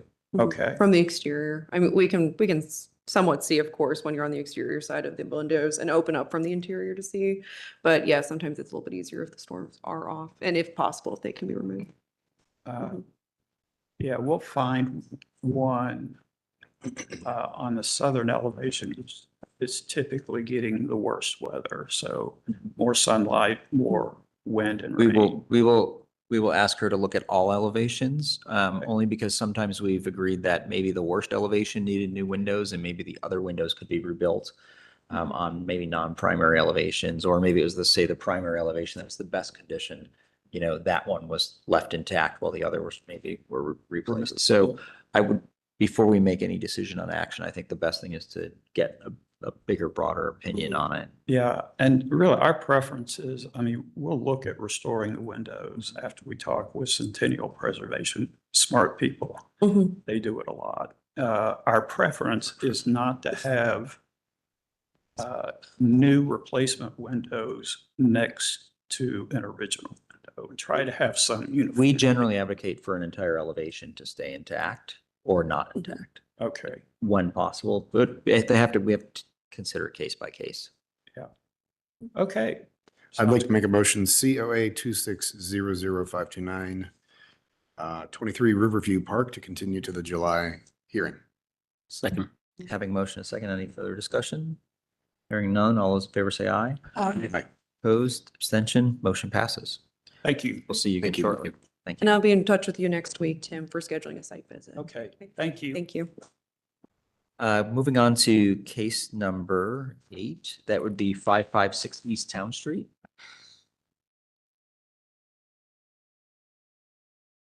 Do you swear to tell the truth in your testimony before the commission this evening? I do. If you could state your full name and association with the property for record. Bruce Sommerfeld, representative for the applicant. Okay, wonderful. Morgan? All right, this is to install a new 5-foot ground sign from grade. Height from grade to be top of graphics is 4 feet 1 inch. Panel dimensions are 2.63 square feet inch, or square feet each. Materials is to be painted aluminum panels, decorated with high performance cut vinyl logos, and copy on both faces of those painted pieces. Lighting is non-illuminated sign, and install new stud mounted metal logo on south elevation wall. And install white vinyl hours of operation to side light on front entrance. HPO staff initially informed applicant that the original submitted sign was too large, and per Short North design guidelines, the sign should not exceed 10 square feet and 5 feet in height, which applicant revised drawings to meet those standards. Per HRC guidelines, the ground sign would be appropriate in this location since the building was originally a residential structure that was converted to commercial use, being on Bryden Road. With that being said, this typically only permits a ground sign and no additional wall signage. At this time, we recommend to approve application COA 26-00440, 556 East Town Street. as submitted with the removal of the logo on the wall face and signage to only be on ground sign. Basis for staff recommendation is Columbus Register of Historic Properties, signage, page 72, and Short North Design Guidelines, pages 3.37 and 3.41 for signage as well. Okay. What would the applicant like to add, including, are you amenable to the staff's recommendations? The wall logo actually was submitted erroneously. That wasn't part of the bid. Okay, It so was that would originally be- part of that'd be the- off the That's table gone completely. anyway. Right, it's off the table. The original application did have the ground sign at 6 feet overall height, and staff suggested to us that to meet the guidelines, it would be better served at a 5-foot overall height. The reason we designed it at 6 feet was to get the lower panel just to crest the fence. The fence is 42 inches there, plus or minus. And at 6 feet, we could have the bottom panel for the action fund was just a little bit more visible over the fence. Between you and I, there's not a ton of visibility for this sign anyway. There's a lot of copy. It's pretty small and it's really pedestrian orientated. So it's not a deal breaker, but at 6 feet, which is just a little bit higher in the scale of the application that's in front of you, the blue panel would be aligned with the top of the top of the wrought iron fence. And we just thought it was a little more functional that way than giving it some concealment. But you're okay with it as submitted? We are. Perfect. Minus the wall art. Correct. Okay. I make a motion. Second. Oh, Well, I need you to want to make make it first? Oh, I like it. COA 2600440-556 East Town Street to approve as submitted, less the wall art portion. Okay, motion is second. Any further discussion? Hearing seeing none, all those in favor say aye. Aye. Then motion passes. Thank you for your time. Appreciate it. Thank you. On to 467 North High Street. All right, so we're beginning our conceptual applications at this time. I will have you all, do you want to also speak at any point? No? Okay. If you could, actually, if you could remain standing for a second, I want to swear you in. Both raise your right hands. Do you each swear to tell the truth in your testimony before the commission this evening? I do. If you could both state your full name and association with the property for record. Matt Toddy, Elevation Studio, architect of record for the project. Okay. Kimberly Orr, Sketch Blue, designer. Okay, wonderful. Morgan. All right, so this is to replace existing storefront, east facade storefront windows to be operable windows, install new painted wood trim under storefront windows, install 3 new half-light doors on the east facade, doors to be fiberglass with faux wood grain texture and color, install new awning on east facade. I spelled facade wrong, sorry. East facade, remove awning off of west facade, install new patio with metal railing, relocate door and entryway on the west elevation, add new limestone steps, and keep existing limestone steps and column around original entryway. Get to that point. Do you happen to have any historic photos of what this looked like for what's the current existing condition? What? Wait, Morgan's not done with her. I'm not done yet. Oh, Sorry. sorry. There's more. There's more, Commissioner Gibney. Almost there. And then add vinyl graphic mural on west face that will cover 50% of the building, which I'm assuming is this for 50% of the structure since this is the same building, correct? Just to, so staff initially asked applicant the following questions about their application. 1, will the existing limestone steps on the west elevation remain or be removed? The windows on the rear west elevation possibly appear to be historic and will need additional documentation on the condition. We will review our files to also verify background if we have record of them being replaced, as well as for the doors. The alteration of the existing original entrance configuration of the west elevation will be a point of conversation. Can you provide the final product that you are proposing as well as percentage that will cover the existing brick elevation? For the replacement doors, we see that you're proposing fiberglass with faux wood finish. Will these be a faux grain finish or have a faux wood grain finish? Since you are proposing to replace the awning with new canvas, we will recommend to leave the sides open to be more in line with guidelines for awnings. For the proposed limestone, could you provide a sample of the limestone that you're proposing to use? We do not have a physical sample at this time. And that was the applicant's response. I apologize. For the windows, we will need more detailed photos of the windows from the exterior and interior. If they are considered to be historic or original on the west elevation, then the recommendation would be to maintain and restore.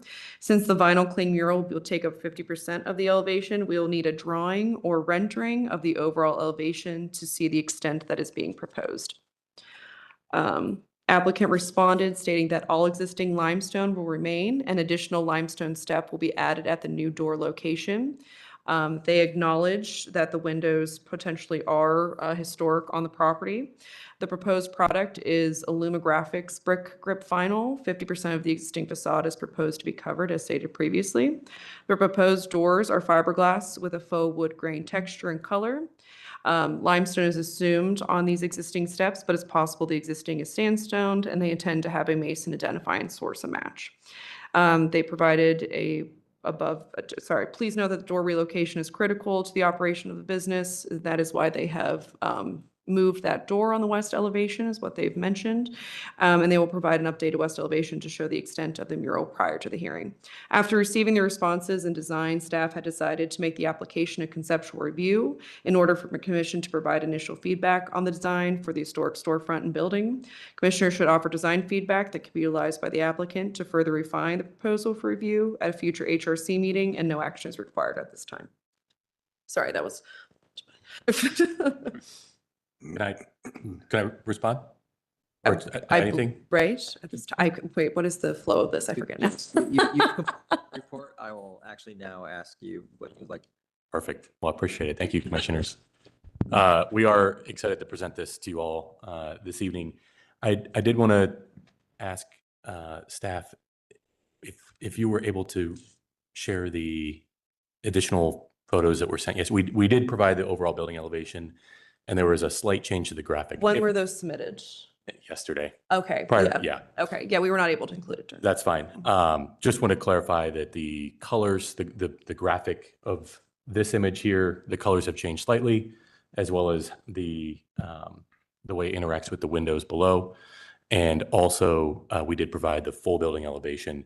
So I want to clarify that there's been some confusion on how we're determining this building. It is the Barley's side where you see the mural is the left half of the same building. It's mirrored to the right. So that is one building. And the mural goes up to the second floor. So it actually covers 25% of what would be the full west facade of the building for clarity, purpose of clarity. I would also just want to point out, I think we're looking at this building two different ways. Proposed changes to the east elevation on High Street, separate, hopefully, in the same package, but if we need to, we could separate those changes out from what we're proposing for the west elevation on Wall Street. And we are aware, obviously, there's a lot going on Wall Street in the coming months with improvements to the streetscape there. I also just want to clarify that the west facade, we have been referring to them as windows, but it actually, we don't believe they're window units. We actually think it's a wood storefront system, that a built-up storefront. So when we use terminology in terms of like window replacement, I don't know that that's something that we should necessarily be entertaining. I think it would be better to consider this as a wood storefront system versus So to clarify, it would still technically be considered a window because it does have glazing and glass. It's just a fixed window. It's not an operable window. Correct. So. Yeah, and it bears the traditional detailing of what we'd see in a storefront system like in the Short North. So, yeah. And with that, I'd be happy to field any questions from the commission. Have you had any dialogue with the city about the Wall Street improvements, or have you talked with Building and Zoning Services about I know there's a patio approval process and permitting process, and I know you're seeking sort of our input on a patio. I just want to make sure that you're already having that dialogue in case there's any reason the city does not allow patios in this location. I know that they have set up and take down dates and all sorts of restrictions on patios. I just want to make sure that you have a dialogue now in case for some reason you decide not to pursue that. Yeah. So happy to address that. So on the east side, High Street side, we are proposing a patio. The extents and design of the patio are subject to the Downtown Commission. Yep. We are presenting to them on Tuesday next week. Their next and meeting. beyond that, you'll find that Because it's in right of way, I think, too, as well. There's going to be staff. Yeah, so pending the approval, a COA of in effect from the Downtown Commission, we would be filing with the city for a 4019 sidewalk lease plan. So that would be the next step, pending the Downtown Commission is on board. Pending, Downtown Commission cannot approve this until HRC approves. And that's why. So yes, that's- pending yes. HRC, pending downtown. So just Yeah, so we have Okay. the dominoes. So we have the dominoes lined up on that side. On the west side, we have been in dialogue with the design teams for the Wall Street improvements, and we are working to make sure that what we are doing is not going to be in conflict with anything that's going on there. Great. Also being sensitive to the timeline. We want to make sure that the business can operate. Right. And you don't do all the work and then all of a sudden they destroy everything in front of you. 100%. So I guess the question on the commissioners also have the same one. Do you have, or does staff have historic, or not historic, the existing photos of the facades? These are existing at this time. So that's, Elevation, and then for the west facade, and then the applicant has provided more detailed photos of that west facade under, after our initial comments. so, I mean, there's a lot going on here. So, on the west facade, Maybe a Google photo of the entire but I just building. look for it. This is west here. Yeah, this is west currently. These are detailed photos of that. Okay. This is where the applicant is proposing to move the door location to the left from what we're looking at. Is there any thought that any of these windows are original or anything? Those columns, any of that? We The believe, columns appear to be, we believe the columns are original or cast iron. Yeah. Okay. Mhm. But And not- they're again repeated on the east. But not necessarily right the side. window storefront systems.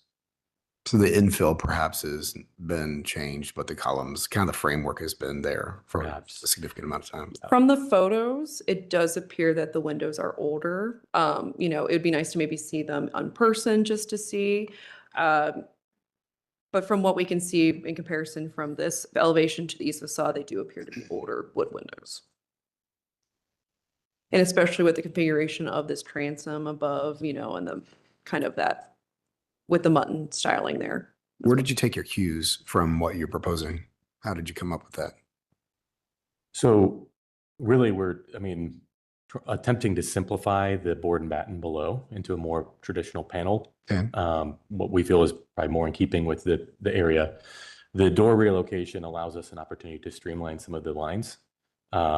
What's existing on the west facade is we have muttons that do not align with the transom above the door. So we would like to use that opportunity to make it a more coherent and consistent system. Okay.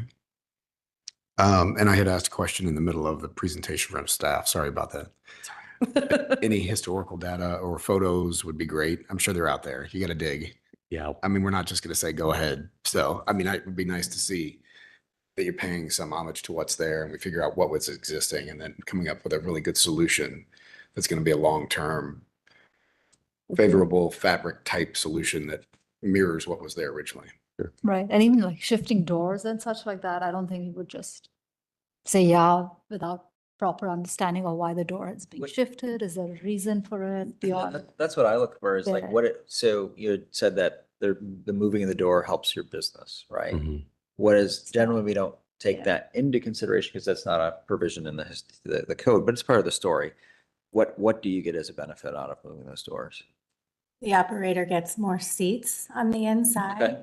And they also get a better presence from that merchant building. The entrance of the merchant building is directly across from their entrance. So it's going to be high-end clientele dropping off, coming and going, and they're going to have direct visual to the Bartley's restaurant across Wall Street. So this allows us to make the lighting presence look bigger, brighter, better, allows us to put a lounge area that's visible from that other side, differentiating their business from the other restaurants in the area, and get more seats, as I mentioned. So we know that you don't take that into consideration, but that was something that was, you know, a benefit to them that would make them improve and be able to kind of be something that was attractive to those new people coming. Making preservation viable is still part of our mission. So Mhm. that's still part of a story, even though we would have no jurisdiction over the Yeah. interior. So that's why I ask. Yeah, Mhm. we would love to work around the columns that are still there. You know, they have a story and they're beautiful, and the doors would look the same. They would just be wood, which again, if we knew that looked wood originally, that would be really great. But where our intent is, you know, to keep the character of what's there, keep those large windows, keep the large expanses of glass, just let more light spill in visual that they have across the street. And I'll state this again, because we had a similar application, of course, of, you know, altering openings and things like that. We do recommend having the exterior dictate the interior for these historic properties. So of course, this is most likely the original entrance to this facade. So this would be dictating the interior layout of the inside of the property. Right, and is what we would that's where I typically was recommend. going, but, Wasn't gonna say it, he asked. yeah. No, Totally fine, but just. Yeah, so, but I think that's so, and what would also be helpful anyway, as you present these packages, at least for me, I get very confused. It's so much, it's overwhelming. If you can, on a sheet, have existing and proposed side by side, and then point to where, like, so then we can easily, like, you know, the 10 differences from one image to the other, we can do that. It's easier for us to kind of go through, especially as this is conceptual, there's so much, it will help us kind of parse the information. And yeah, back to if you're changing any openings, you have to explore all other options and yeah. And I will note on the existing east facade, most of that has been replaced at this time, just for the commission's review. It's just the west facade that appears to have had less, you know, replacement or. I don't Things think that nature. any of us would have heartburn if you're proposing to take the awning off the west facade. I think all of us would probably be sort of in quick agreement on something like that. Mhm. I think it really does come down to, though, analyzing what is original fabric Sure. and just really understanding it. And then the amount of detail too, you know, I think you're proposing a basic storefront system in lieu of what is, yes, a built-up wood system, but that built-up wood system has so much rich detailing to it. We were proposing built-up wood. Oh, you are? Yeah, yeah, yeah. Okay. Yeah, yeah. So in this move, in this reconfiguration, it would be matching like for like on details profiles. Mhm. So you had a picture, Morgan, I think, of some of that detailing close up. Was it? It was somewhere in your, Oh, from existing, or is yeah, that what your you're referring to? existing stuff. So when I look at this stuff, you know, like for, and I'm just gonna approach over here. And let me go up to right here, just to have both sides if that works. Or do you want that detailed photo? Commissioner Kim? I'm sorry. To the right-hand side of the page. So, you know, this is the kind of stuff that I want to make, like, we want to make sure that this gets translated into drawings. Right. Especially if they're just, you know, if you're talking about Yeah. moving a door, but you're talking about this kind of high-quality work. We don't just want square casing, we want some molding and trim details. Yeah, I mean, that's got profile and rich Right. detailing to it. And that is the intent. And that's not reflected in your conceptual package really, so. I don't think that's clear that that's the level you're going for. Yeah. Can we, so the vinyl, so the existing facade is what right now? There's some part you said is. What's the existing facade right now where you're Brick. proposing the vinyl? Is Brick. that, It's yellow brick. and that's original to the, Mhm. yeah. How do you, I don't know. We just approved vinyl wraps on masonry last month.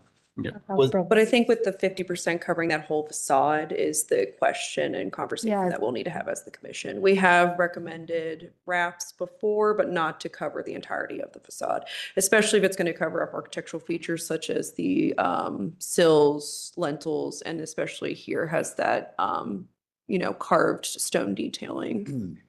But would it be covering the sills? No. No, we would cut out around the limestone sills or whatever that detail is around the windows. So you have. Yeah. It might help to actually have like a drawing of the whole facade, by the way, and then to show Which your we, graphic yeah, on it. we have. That's, But yes, the intent would be covering the brick only. There are window, they're not showing well on the screen, but there are proposed final graphics for the glazing as well.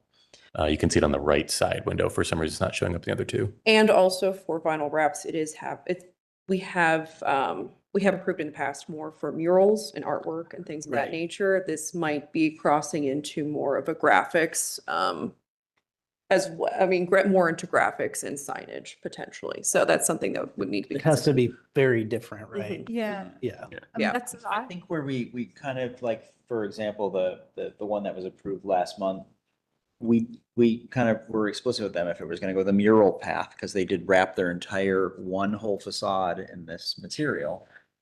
But it that was a they block couldn't- wall. Yes. It was block. It was block. It was block, It it was wasn't painted brick. block. Yeah. And this It's is masonry. non-painted brick. So that is the difference between those two. Right. But also, like, we have words here, since 1992, deeply ingrained. I think those are things that would have to go away and really have to look, Mhm. you know.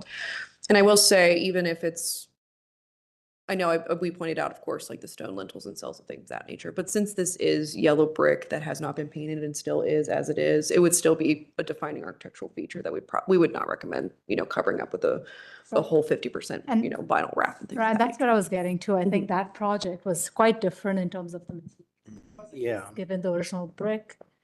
I mean, I would have a heartburn seeing this, but of course. Can I ask, would the commission entertain paint in lieu of a vinyl wrap?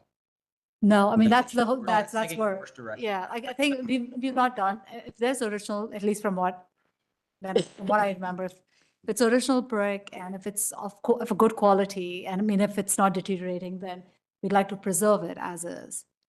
And then if you needed like signage or certain elements, and that comes across as a different thing than just covering up the whole thing, whether it be paint or vinyl or whatever. Like, why would we do that if the brick is fine? At least that's my. I mean, it's not great looking brick. It is original brick. It has, but it is in, But yeah. various states of condition. Right, so I think So- that's a whole, then you have to Yeah. show us that, you'll have to show us what the conditions are, can you repair it, can you fix it, can you replace a few bricks if they're, I mean, we've had this discussion before, where we made applicants do that. Because it's the historic fabric, right, and you want to keep it. Is this location different than other buildings in the area that have murals on them? I don't know. We've which- got a lot of, well, so the difference in lies though, the other buildings, like example in Short North, you have murals and they're art, they're not signage. So if we make And this right art- now, what you have is pretty much signage Yeah. based on what we're seeing. I think So- our And these are also, we're discussing temporary installations as well. There's a very fine timeline. This seems like it's a little more permanent in nature, or at least longer. What if we use this as direction for an artist and then they would then refine it and we would come back later? Does this have I to be would say complete just right now? But if come we back leave to it us with a conceptual mural. Yeah, And, This would and, just be a you know, starting it point. has to just say mural more than But sign. the mural could be paint. No. It would have to be vinyl. Vinyl wraps are Okay, what we've. that's what I just want to. We do not make sure permit we're clear. painting masonry that has not previously been painted. Yeah, and so I think the idea is that if it's temporary, that'll come out, can be removed and all that, but yeah, this is not, I will say from my experience, by the way, vinyl wraps do have a lifespan. yeah, that's a whole other. Oh, no doubt. Definitively do have a lifespan. No doubt. Applicant mentioned that there's also the same wrap on the glass. So is that both for the storefront as well as the story above? It's a different, well, right now it's a different graphic. Okay. But I think in the event where we're revisiting this, we could figure out how those might work together. yeah. On the storefront, the vinyl would most likely be applied on the second surface and it'd just be environmental vinyl, where the building obviously would be, the building grade vinyl that would be for exterior use. It would just be good to really build your case. I think right now we don't have a very strong case for, I generally sense you're taking the back of the building on an alleyway, you're making it a front, essentially. Because it's gonna have a lot more street presence and activity. Yeah. Yeah. I think we just need to have a lot more imagery and a lot more ideas of what you're proposing. And to be clear, yeah, what is signage versus art? Like, those are different things. Yeah. And they're, Yeah, signage, art, what's original material, what are you changing, why are you changing it, what's the I mean, like this whole thing around it, right? Because our job is to see where you're elevating something, but not at the cost of taking away a historic whatever. So I think, but again, yeah, so there is a lot to unpack here. So the more you can explain to us and help us see that full elevations are really good. Because I mean, it's half the picture, right? We're having a hard time understanding the top and what's happening. right. And by the way, I think it would be wise for your own timing to separate the two into two separate projects. So that was my next question, is we do have a schedule we're trying to maintain, and we had applied with a request for action. So I was my next question was going to be, is there a world where we could split east and west tonight? Maybe get a vote of approval on the east side to allow us to stay on schedule with the construction of a lot of this and allow us to continue the conversation next week with the downtown commission Or the High Street? for the high street. No. There's not enough information for that, I don't believe. Not for a form. No. I mean, we could certainly split them up at some point, but that may require a separate application. I mean, that's more of a staffing thing than us. And we could do it ourselves. We could create an A and a B, but for all intents and purposes. We could also happily withdraw the west elevation from the application, the current application, if that. Well, suits the council. so what I think what you're hearing is it doesn't change that we're not in a position to approve the half also, is what I'm hearing. Because there's not enough information. So let's So actually we- digest what's on the. let's Yeah, we- digest All right, let's pull this apart. Because I don't think we actually really have talked about or done any due diligence on actually talking about what they propose. So I mean, we know that there's a patio that has to be discussed. That's kind of, that could come or go. Mhm. You know, that sounds like it has other approval bodies too that need to have influence. But just let's talk through this. And by the way, if it's easier for you to walk up to that image on a TV and point and show us, please do. I'd be happy to. I believe it's much simpler. Because than maybe it I think you're actually leaving a bunch of stuff here. Yes, so the only thing for the building, let's not talk about the patio for a second, right? Let's assume placing doors, which we have feedback from staff, we could take those to wood, that's not an issue. Painting the red and changing the battens to a more traditional trim situation, and replacing 3 existing panes of glass with operable units that open, similar to what you might see at like Arch City. And those are the 3 windows right there. Right. 1, 2, 3.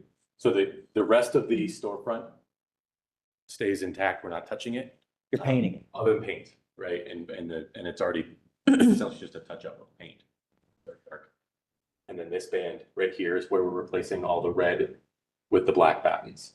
And then 1, 2, 3 doors. I suppose we're adding a menu board between the doors. Staff has a quick question about the operable windows. Will there be a vertical mutton in those operable windows? Are they going to be casements or They will. or they are going to be accordion? They will be accordion with 1 vertical to allow them to outswing and bifold. Okay. So that will be represented basically like there is a mutton here. Yeah. Okay. Because that's one of our questions, because of course, right now it is clear that there's 3, glazing panels with, the vertical muttons right here, or mullions, and just curious about that. The existing verticals will remain, and these will be. And then within additional. Right, Okay. right. Does that give the commission a better idea of what scope is going on here? I want to kind of make sure we're hearing all comments here. So we're, just to clarify, we're simplifying the battens along the. Correct. To panels, To the panels. Yeah. which Again, are not original anyway. No, a lot of this has been replaced, and we do have record of that storefront and the door on this elevation. I feel like honestly, this is a different dialogue than the back of the building. Yeah. Which has It is. far more Yep. historic fabric. Yeah. And you have an awning, right, on this one? No Yeah. signage, nothing? Signage, we're gonna present in a future application. And for awnings per guidelines, just since we're talking about it, typically, we want to have open side awnings per guidelines. That's totally acceptable.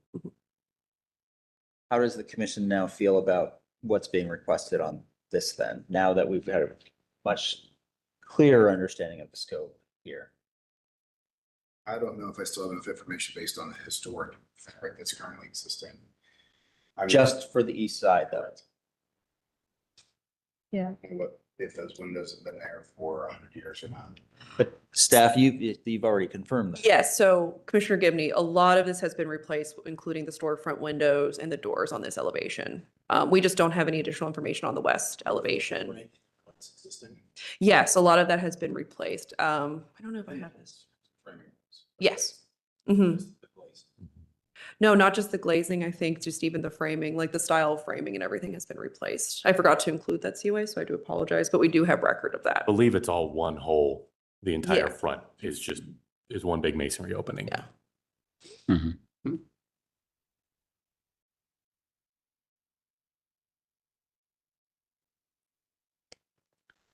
And I don't have an issue with the simplifying the battening. I think that's I think probably, it'll look, Yeah. I actually Yeah. feel like it'll look more appropriate. Yeah, Yeah, it's, and it's, it's an improvement for sure. right. And it sounds like the awning, we will accept. The awning would be, yeah, with the modification of the open sides, it seems like the applicant's already accepting that. Right. So it's So the is there doors and still the a- windows. Is there still an issue of relocating the door to the Well, end on the left? That the relocation of the door, that's on the back of the building. Okay. That's the west discussion. This is Yeah. just. Just a simple door replacement on the east. Okay, thank you. And the applicant's already amenable similar. to wood doors Right. in lieu of what they've proposed as well. Yeah, as long as staff is comfortable with the Reviewing. historicity of the fabric, I could see where this could turn and look appropriate, like with the color combination. But I'm curious about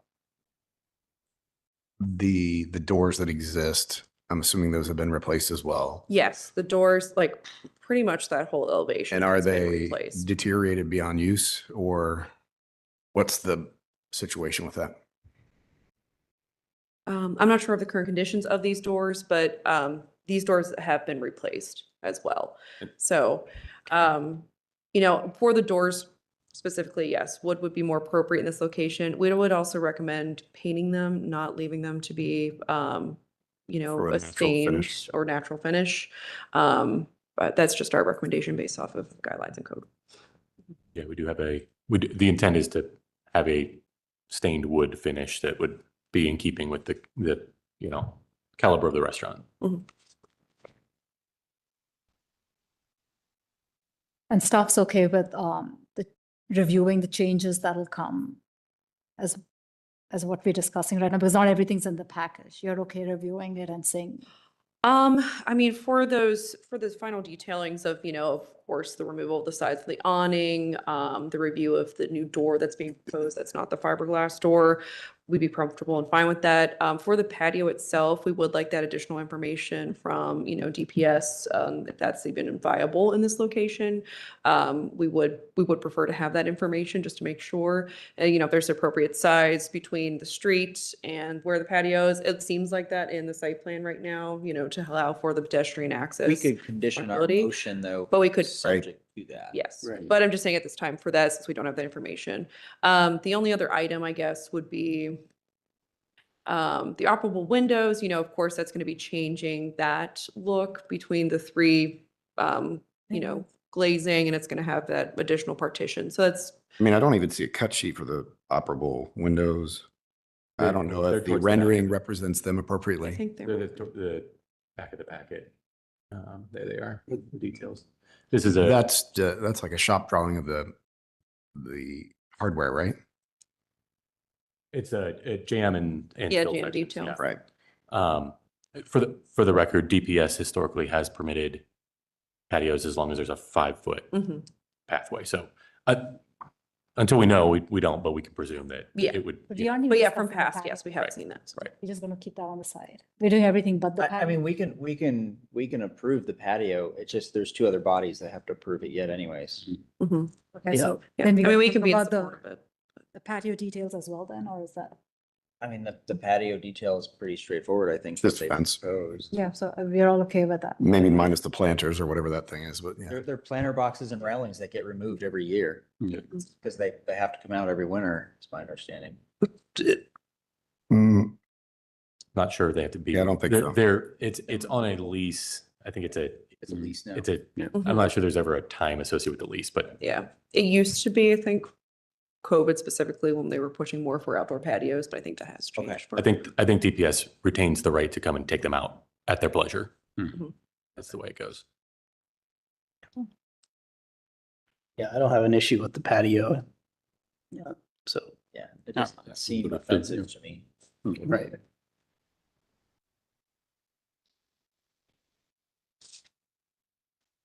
We have a couple new lights as well, just to above the Responsive. awning, yeah, And they're going into yeah. existing areas, I believe, Yeah. right? Yeah, and they're gonna be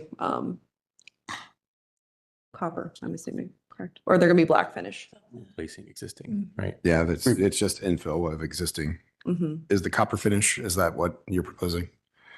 Black finish. Black. Okay.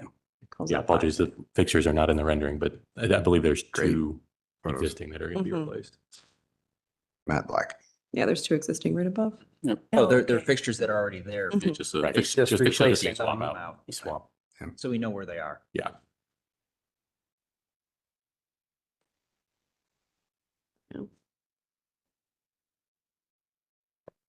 I would encourage the commission to consider taking motion to take action on at least this one part of the project only.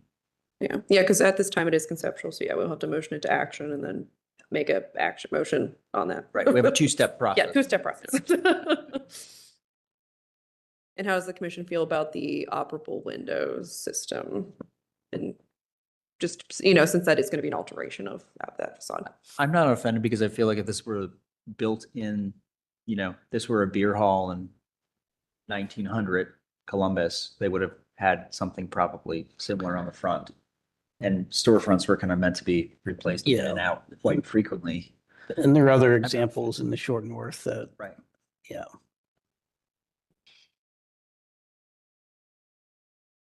Okay. I'm okay with upper windows. Yeah, Since it's have not to the be original, Melba. since it's not the original. Yeah. You know, what's- Yeah.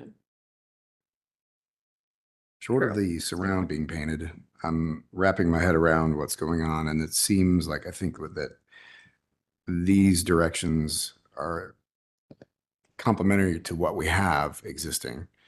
Um, I'm not real comfortable yet with the design details of the operable window system. I don't think that the cut sheet provides me with muttons and mullions and an aesthetic appearance of what it looks like on this building. But there is no muttons and mullions besides. It's just glass, just floating. But It's just besides frame. what you see right there, that's exactly what you're gonna see. That's what it is. Yeah. It's just a frame. You're gonna see a picture frame, basically. Mhm. Is the menu board lit or is it? That would have to come back. That's signage, I would think. I think we have to work that out if it's Okay. internally illuminated or externally illuminated. Oh, yeah, so all that signage stuff will have to come back. right? Yeah, So- and it will need to be externally illuminated for short north design guidelines. Typically. Also in the rendering, it looks like the gooseneck lighting does not have conduit, which the building structure has. Unfortunately, some applied conduit with the junction boxes. So what, are you hiding it behind something now, or is that? I think the intent would be for the existing conduit to remain. Okay.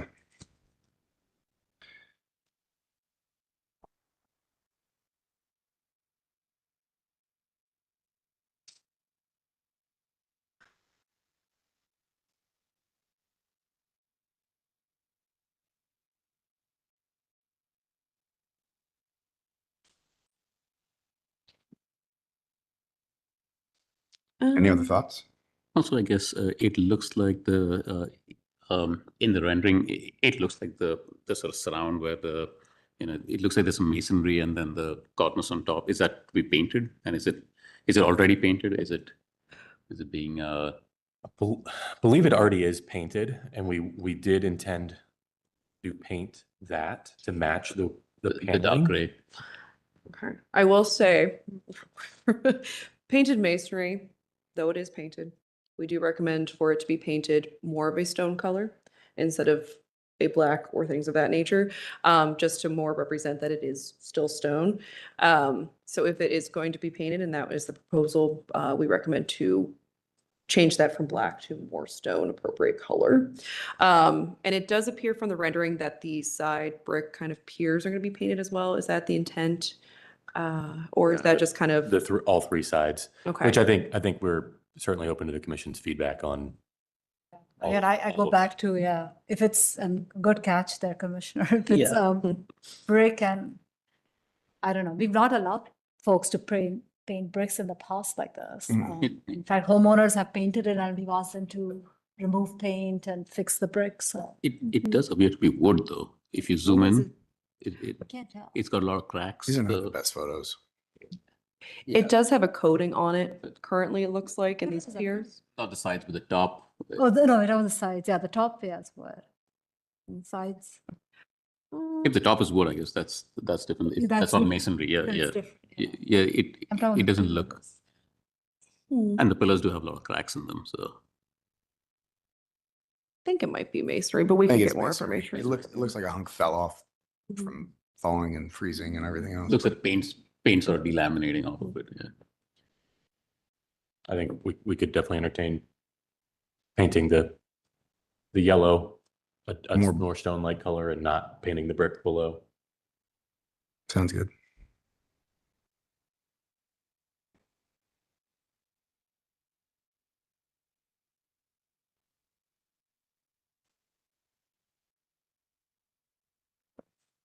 Is there a willingness of the commission to make a motion to move this into an action? Take this piece out of concept. You want me to try it? So wait, are we, the whole thing, This is a two-step Yeah, process. so You the have to have a motion to first move it into action.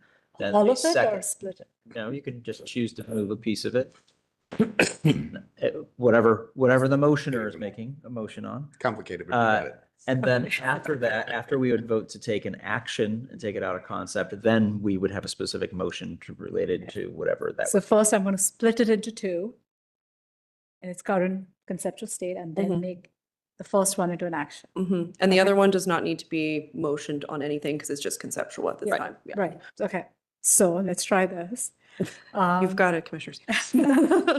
COA 2600401.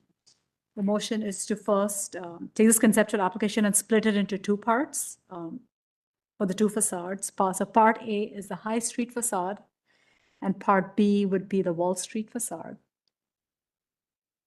Right, so that's first part. And you're moving it in, your motion is to move it into action and out of conceptual. No, it's still in conceptual, but just splitting two, and then the first one I will move to action. Yes. After the- That's what we would recommend, just since it's a conceptual Yeah, and we're so leaving. first one it's as conceptual. conceptual, split in two parts. Okay. Second. Okay, is everything? Having a motion in a second, that's what you want. Yes, so we can just remain B as a conceptual application, so we're not moving the whole thing Got it. Moving A Okay. from conceptual to action. And that's what we're voting on. for A. Well, first it's just No, A and first B. Is just everybody split okay it. with A and B? Okay. Oh, okay. Yes, and then Right. So we We're have a gonna- motion on the Wait, floor. first, yeah.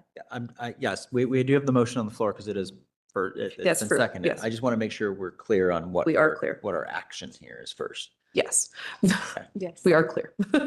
Split into A and B Okay. as conceptual. Okay. Yes. You second. Having no further discussion, all those in favor say aye. Aye. Opposed, abstention, motion passes. So now we have an A and a B, separate east and west. And I believe you're now going to suggest a motion. Yes. on- On A, to move A from conceptual to action, and A being the High Street facade, Okay, with all the caveats discussed today. well, I'm going Everything to ask you to be stated. very specific on that though, because all the caveats is too broad. Okay, here we Making go. it tough, isn't it? All right, I need help here. So- Okay, so the application, there will be some things that the applicant has agreed to change. And I'm going to start from the latest thing we discussed. Taking the dark paint that's on the wood, on the, I guess on the top portion of the wood, and making it the more yellow, which represents more, is it wood or masonry? Yeah, and make it more the yellow color. They'll work with staff to make sure it's the right color tone, not paint the side brick. Mhm. Also, that's off the table as well. What else? The awning. Oh yeah, the awning, the side's going to be open on the awning, so that's going to be changed. The menu and any other signage is not part of this. The other thing would be for the doors to be revised as wood doors and stained if the commission is fine with that, being that option. And we would need a cut sheet for those doors. Yes. Yeah, submit that. The change doors per staff recommendations with any of the details around the finish. To be staff approved. To be staff approved. Did I And get that it? the drawings would be updated to reflect the changes. Yeah, all the drawings will be, updated to reflect this. Yeah, and we discussed that you're gonna keep the conduit of the light as is, and that's gonna show up in your drawings as well. Okay. And Hold on. So there's a motion. Second. All right, now there's a second. Now we could discuss. Now we can discuss. Okay. I think we also need to add that the approval of the right-of-way work is conditional to the motion. The permit, sorry, so the patio is specifically conditioned on the other approvals. Yes. Do we have to say that? I would add that to the, I would Okay, recommend the you. patio is conditional upon receiving all other city approvals needed. I'm good with that. So the motioner and the seconder are both good with that, okay? I'm gonna look I got at everything. Morgan. Everything? I got everything. We're good. Is there any other dialogue here? Hearing? Going. No, I think that's all. Okay. Is there anything that you've heard so far as an applicant that you're concerned about just before we wrap this up, or any revision? I don't think so. Okay, thank you. Good thing. Hearing and seeing none, all those in favor say aye. Aye. Opposed, abstention. Okay, motion passes. All right. So we at least have your east stuff moving. So we split them up. So B is still conceptual. We'll see you next month on that. Mhm. Or when a new Whenever. application comes Yeah. to be submitted. And signage stuff. Remember to bring all that stuff back and just work with staff to get everything buttoned up on that piece that you Appreciate the discussion. got your part of it. Thanks for working with us. Thank you. Thank you very much. All right. Okay, on to the last case here, which would be 1725 Bryden Road.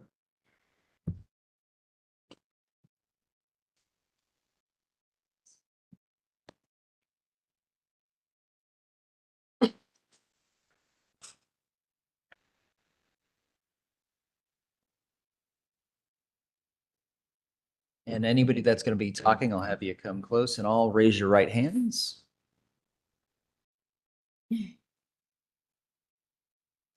No. Right, there you go. Thank you. I do it all the time, don't worry. Okay. Each further tell the truth in your testimony before the commission this evening. If you could each state your full name and association with the property for record. Susan Wilson Brooks, owner of the property. Wonderful. I'm Alexander Johnson. I am representative for the company, positioning with the awning. Great. I'm Otheldo Spencer, OA Spencer Inc. Architects. Okay, wonderful. Okay. Thank you. And if you would like to pull up a seat, you can as well, sir. If you'd like to pull a seat up to the table, you can as well. Yeah.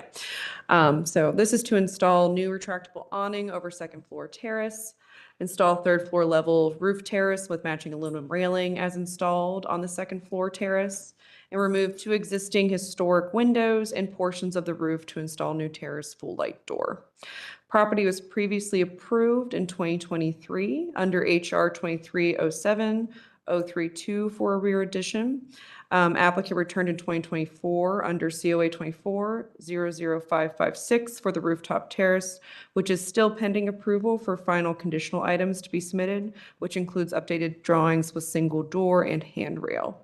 And this was informed to the applicant or the owner prior to the meeting. The proposed terrace located above the second-story historic addition proposes to remove two of the three historic windows that can be seen on the rear dormer. Right here. Of the rear dormer, which includes portions of the existing historic roof, to install a new door to access the terrace. HPO staff does not recommend the removal of historic fabric to create a new door window opening. It would not support the current proposed design coming through the dormer. And this was discussed with the owner previous to the hearing as well. The commissioner should offer design feedback that can be utilized by the applicant to further refine the proposal for review at a future HRC meeting. No action is required at this time. Did I hear you correctly? Yes. We have some existing materials still lingering from the 24. Yes, so when they were approved for the second story or the second story, Second story terrace, there's still some final detailing that we still need. I've included the letter here saying drawings to be updated with the single door and handrail drawings to be submitted to staff. We have not received those at this time. So the application technically has not been finalized as of yet from that 2024. And when do we propose to have that resolved? Yes, good evening, Commissioners. I did submit those today.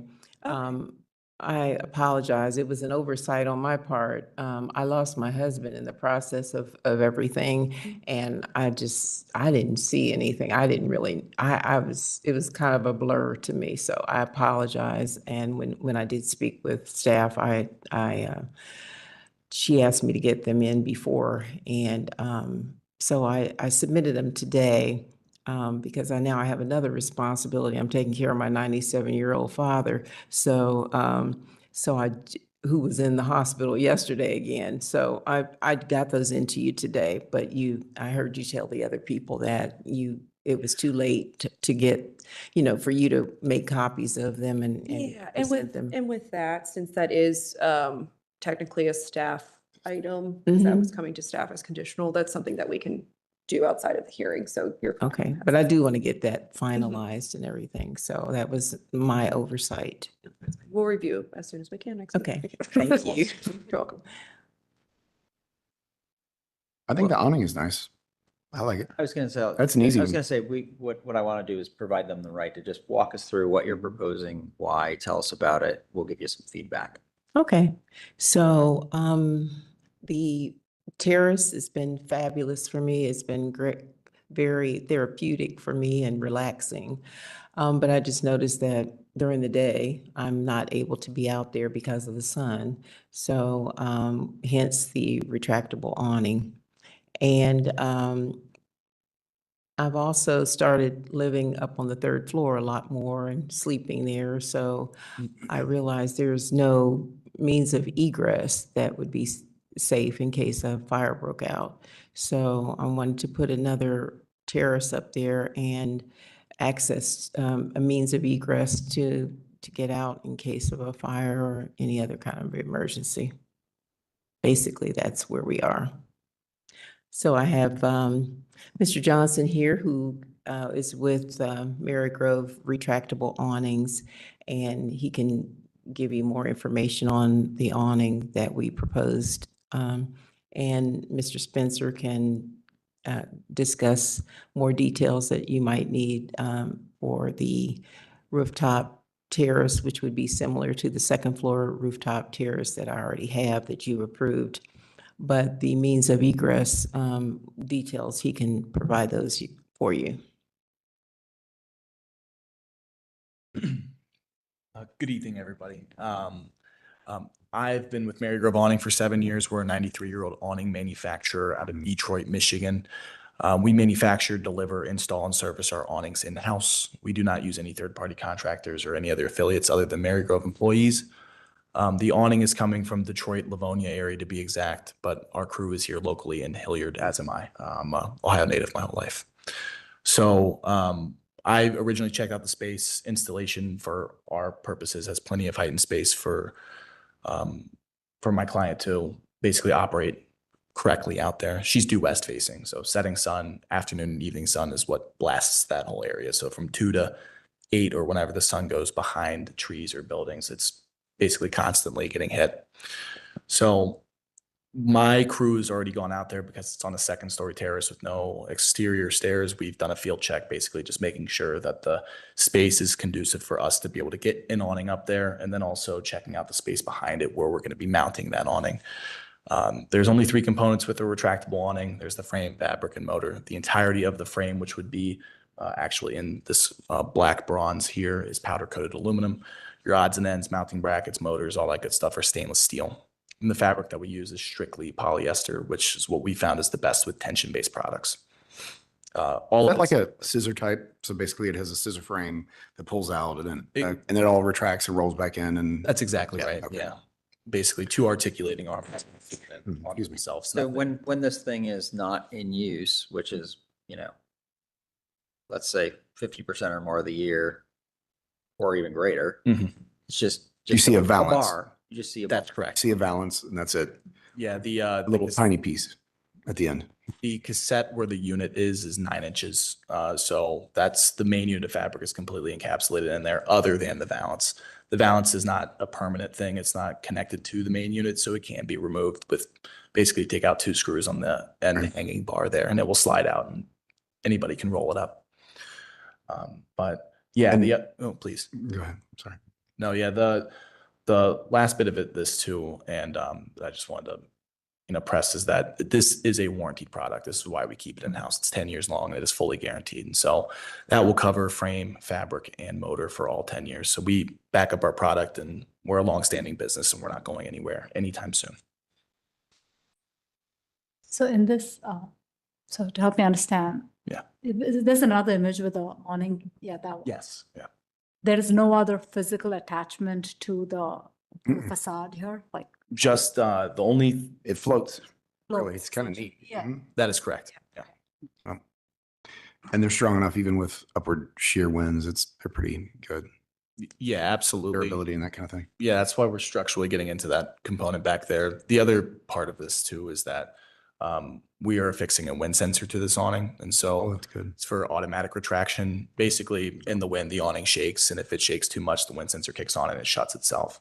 So at about 25 miles per hour of consistent wind or like 40 mile per hour straight line gusts, it will kick on and shut. And then there's also like a day like today where it's particularly windy. There's going to be days where she would like to hang out outside and then the awning wants to shake itself shut, thus kind of defeating its purpose. So there is a pause button, having it open 8 feet as opposed to 10 or 6 feet or so on and so forth. More bend in those arms, structurally stronger, less shaking, less sensitive wind sensor. What's the protruding length? Like for the actual cassette itself, it's I know. oh, excuse All me. the way when it's extended. Oh, it's 10 feet out. 10 feet. Yep. Okay. And what's the duration of or what's the length of the space? Do you know, to the rail, how far that is? To the house, to the build out? Might be a little bit more, might be about 12 to 13 feet. So it's within the footprint of the addition? Yes, Absolutely. Okay, There's an overhang. good. Did they make it 11 foot? I'm kidding. No. I mean, to me, I feel like I'm This is very easy. comfortable moving this awning. Yeah. Are you proposing the linen color? Is that what you're interested in? Yeah, that is correct. Straight linen. Okay.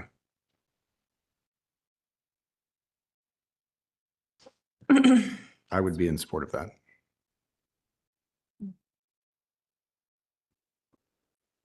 Do we want to peel that part out now?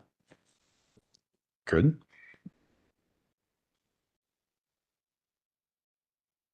This is conceptual, so I have to follow the same. Yeah. I might need a flow chart. How do we do that again? We got this. What about an A, B, C? Break it into A to B. Is that what we're doing here? Okay. Let's see if I can try this. All right. So COA 2600505, 1725 Bryden Road. I am requesting that we support a conceptual broken into 2 components for action. Second. And the two Which one's components A, are- which one's B? and the 2 Do I components have being, to? Okay. you can say the awning and then everything else. Yeah. Yeah. Okay. Awning and then everything else. That works. That's fine. Perfect. Okay. Motion a second. Any further discussion? Hearing none. All those in favor say aye. Aye. Opposed, abstention.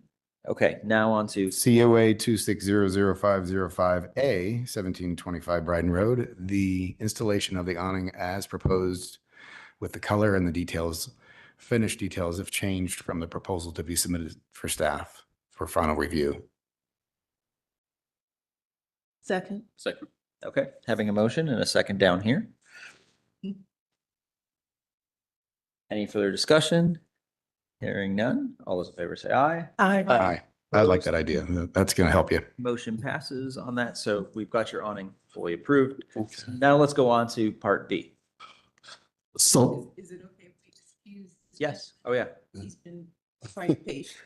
Especially want to stay for the whole. I political Might science as major well. at Ohio State, so I've really enjoyed it. So, but no, I will exit stage left. So thank you guys for your time. Thank you.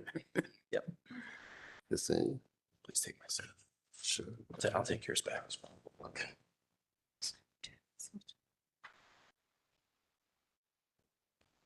So the other part of this application, Dr. Wilson approached us with the understanding that she now uses the third floor for her sleeping quarters.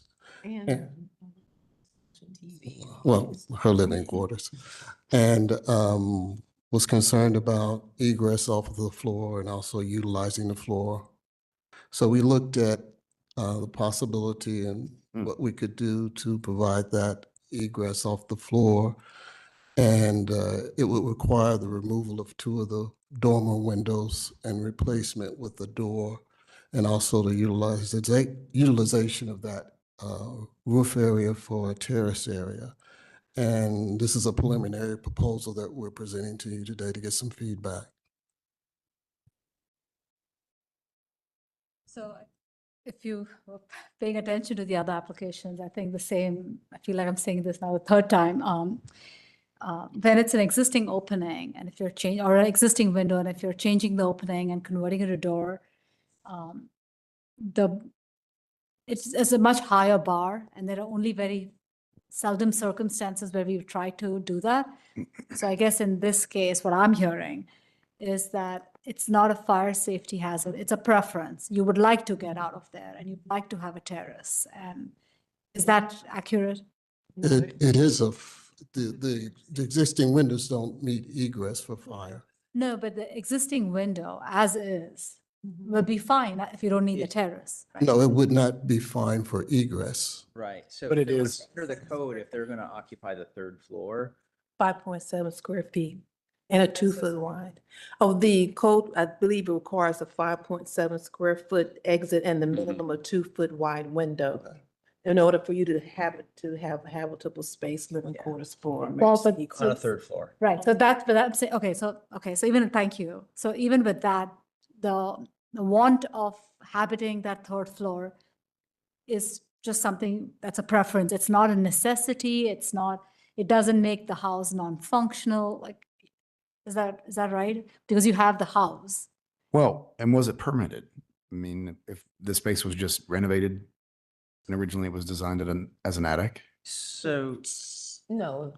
So when you say was it permanent, it's part of the living quarters, it's not. Is it a single family at this time? Okay, so it's not like a multi-apartment building? No. I wonder why rather there was sure never the- egress issues we'll bring this up, resolved. which is I'm rather Sorry. sure your house was like my house down the street once here, which is a number of these third floors were the maids or helps quarters. And they had really fine, better, way above average finishes even on the third floors, though they would not meet current code by any means, but they usually had bedroom spaces and closet spaces and plaster ceilings and other things, but. Do you recall when that was renovated, or was it like that when you purchased the property, or? I didn't. Yes, was it occupiable when you purchased the property, or did you renovate it? I think that's what you're talking. I didn't renovate the third floor. It was already part of the house when I purchased it. And yeah, And how long have you been there? 30 plus years. Okay. So that math is mathing. I guess, I don't know, I mean, I'm no architect. But I just started living up there more since my husband passed. And it's a fire hazard. I mean, I don't feel safe when I'm there. But it's something that I feel it needs to be done because of it's no way to escape from there unless you jump out the window. What we have seen in, so I saw this in German Village on some very well done executed versions, is they did an egress window. That's the hinged window scenario. And they were able to meet code that way. And it was done, I wonder if on your side elevation, maybe if the center window, maybe of the side dormer, if that were turned into a hinged egress window, would that solve this problem? They do make a hinged kind of a casement window that's used for egress. They also do it and you see it when they make living quarters and basements, they make an egress window. It would possibly take out 2 windows to even achieve Because there's that. still the though. width factor then. Right, because of the width factor of, and the smaller. I'm afraid of width losing the these. mullions too and the detail. And there's a lot of detail on this home, which is So as we have, as Commissioner Sino has stated, we have mentioned this a couple times this evening. So we typically, when we have these applications, the exterior should dictate the interior of the building. So we want the exterior to be maintained as is and to, you know, of course, if you need to do any changes to the interior, do the changes to the interior because we do not have purview over the interior of the building and things like that. So that's typically our standard with guidelines and review. Additional question, I guess, if this is for egress, how will you be exiting from that terrace?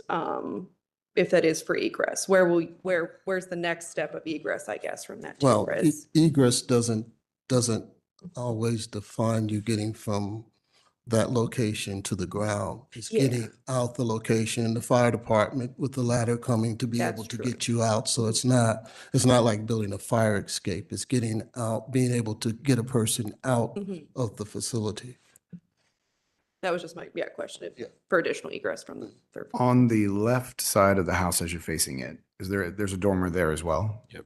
Yes. Is that less visible than the rear from the street? Because I think you're on a corner. aren't you? Well, yeah, Isn't that pretty the visible? house sits on the corner, so the west elevation there, that dormer is visible from the street. Where we're proposing is actually the back of the house, and I know when I drove down the alley on the north side of Brighton Road, there are a couple of houses that have doors in their top floor dormers that exit out. So there's a precedent of it in the neighborhood. It's just a little bit different condition because they did not take out a window to do it, but they did do it. Right. Also depending, I guess, if it's a multi-unit structure, if it was done before it was made into a district, there's always those factors as well that we have to consider. There might have been that work done previously before it was designated as an historic district. And if those are being done because it is like a multi-unit structure. So Is just that- FYI. Is that the west or the east elevation that we're looking at? That's the west elevation. Okay, so I would be I think, by the way, curious. this home is very visible. West. The whole house is visible. It's what, Joe? I'm sorry. Very visible. All the way around. Because it sits so far up on an embankment. Would the And the opposing side is the elevation be same. less visible than this? No, because there was never a house built on the other side of it. Mm. And it Even when that tree's has, fully. it has a huge, you have a huge visual. Look, this is one of the more stately ones I've always enjoyed. Can you go to the front, please? Yes, of course. You see the front elevation? And kind of zoom back a little. Or, yeah, exactly. You see where I'm going. Okay. So you see it from the approach on Yeah. the other side. And stuff. Even when you're on Brighton Road, you could catch it when you're driving up Brighton. Right. That's a tough one. It's the south elevation. It's the south side of the building that we're talking about, not the west. Correct. I was just looking at elevations to see in the event that this was a reasonable course, is it more masked at a different elevation? And it is, right? Well, I don't think so, but I'm just I mean, talking it the out. only non-visual maybe would be this back elevation, Which is still but pretty. but for me, the door is a different discussion than the building out of the rail and the patio, to be honest, and making a fully occupiable space up there on the roof. I think those are two different things because one is egress, one is creating a sun deck, essentially. Then you got to buy another I awning. think to me, the railing seems jarring. I don't need up another there. awning. That's I'm fine. kidding. I'm kidding. I think that the railing sort of seems jarring on the third floor. So to me, there's a difference between the purpose of the door for egress versus creating the patio, so. Right, I guess it is two different things. I figured we might as well egress, I might as well have a patio up there, even though the railings, did we discuss the railings may not be as far out and as visible as the ones on the second floor, but I don't know. Did we say that? No, I think we could push them back some, but they still would be visible because it's a corner lot.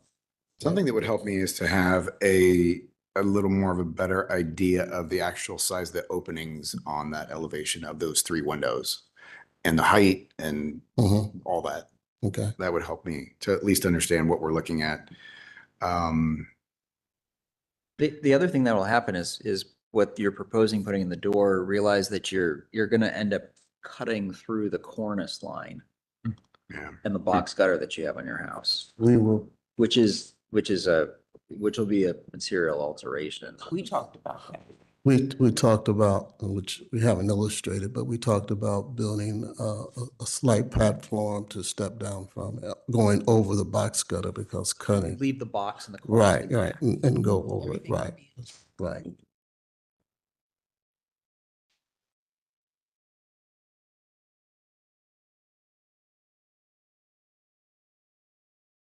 Can you go back to your previous picture? Yeah, of course. I think it's Google Street View. Personally, I think that the rig would enhance, it would look. Is that the most used Zoom you've got? Yeah, it's the Okay. most Zoom I can get from Google Street View, unfortunately. Zoom in there real quick. I just want to ask if you could go back to where you Yes, were. yes, yes, yes. Wise. I was like, maybe that way I could be zoomed in a little bit closer to that one. And turn around. For you. What happens in here? It looks like the slate stop. It doesn't continue down in front of the dormer windows. Or is there what actually is the finish here? This is kind of the same as that. What is this? Is that rubber? It's that, it's like. It's like, it's like asphalt, right? Okay. I would just love to see pictures of like what is actually happening here. If somebody could go out on this roof and take a picture of what actually is happening here. Is it on a pitch? I'm Is the trying to roof figure out just a what's pitch? happening. Yeah. Steps or something happening there. That's Yeah, why. There's no steps, it's just the box gutter. Okay, it and just the- passes the through. Roof. Yeah. Yeah. We can. So it kind of flows down into it and Show the, you. yeah, continues. Yeah. Yeah, because it does look like it cuts down here and then we have the downspout here. Right. Maybe some EPDM up there. wrap or Yeah, I was trying something. to figure out what Yeah. is it doing, because maybe it's not Maybe taking it's out not, as much right, original fabric as I'm thinking. It just rolls up. Yeah. We still have to struggle with the window issue, but I mean, and this is a good angle of, because you can see that, again, because the way the house is, the two facades or the two windows on the top, the units look so similar. And that's They're almost the identical. architectural style. The moment you, You interrupt that rhythm, right? I mean, again, it is changing it. I will point out this great detail, by the way, because it's one of the best examples to show this to you. The intentionality of including, but then not including. Oh, yeah. Like, the way the builder thought of it is this is The the less backside. important elevation. That's funny. Yeah, I think the thing with the dormers is that there is certain symmetry with the dormers. I guess putting the door in sort of makes it asymmetrical.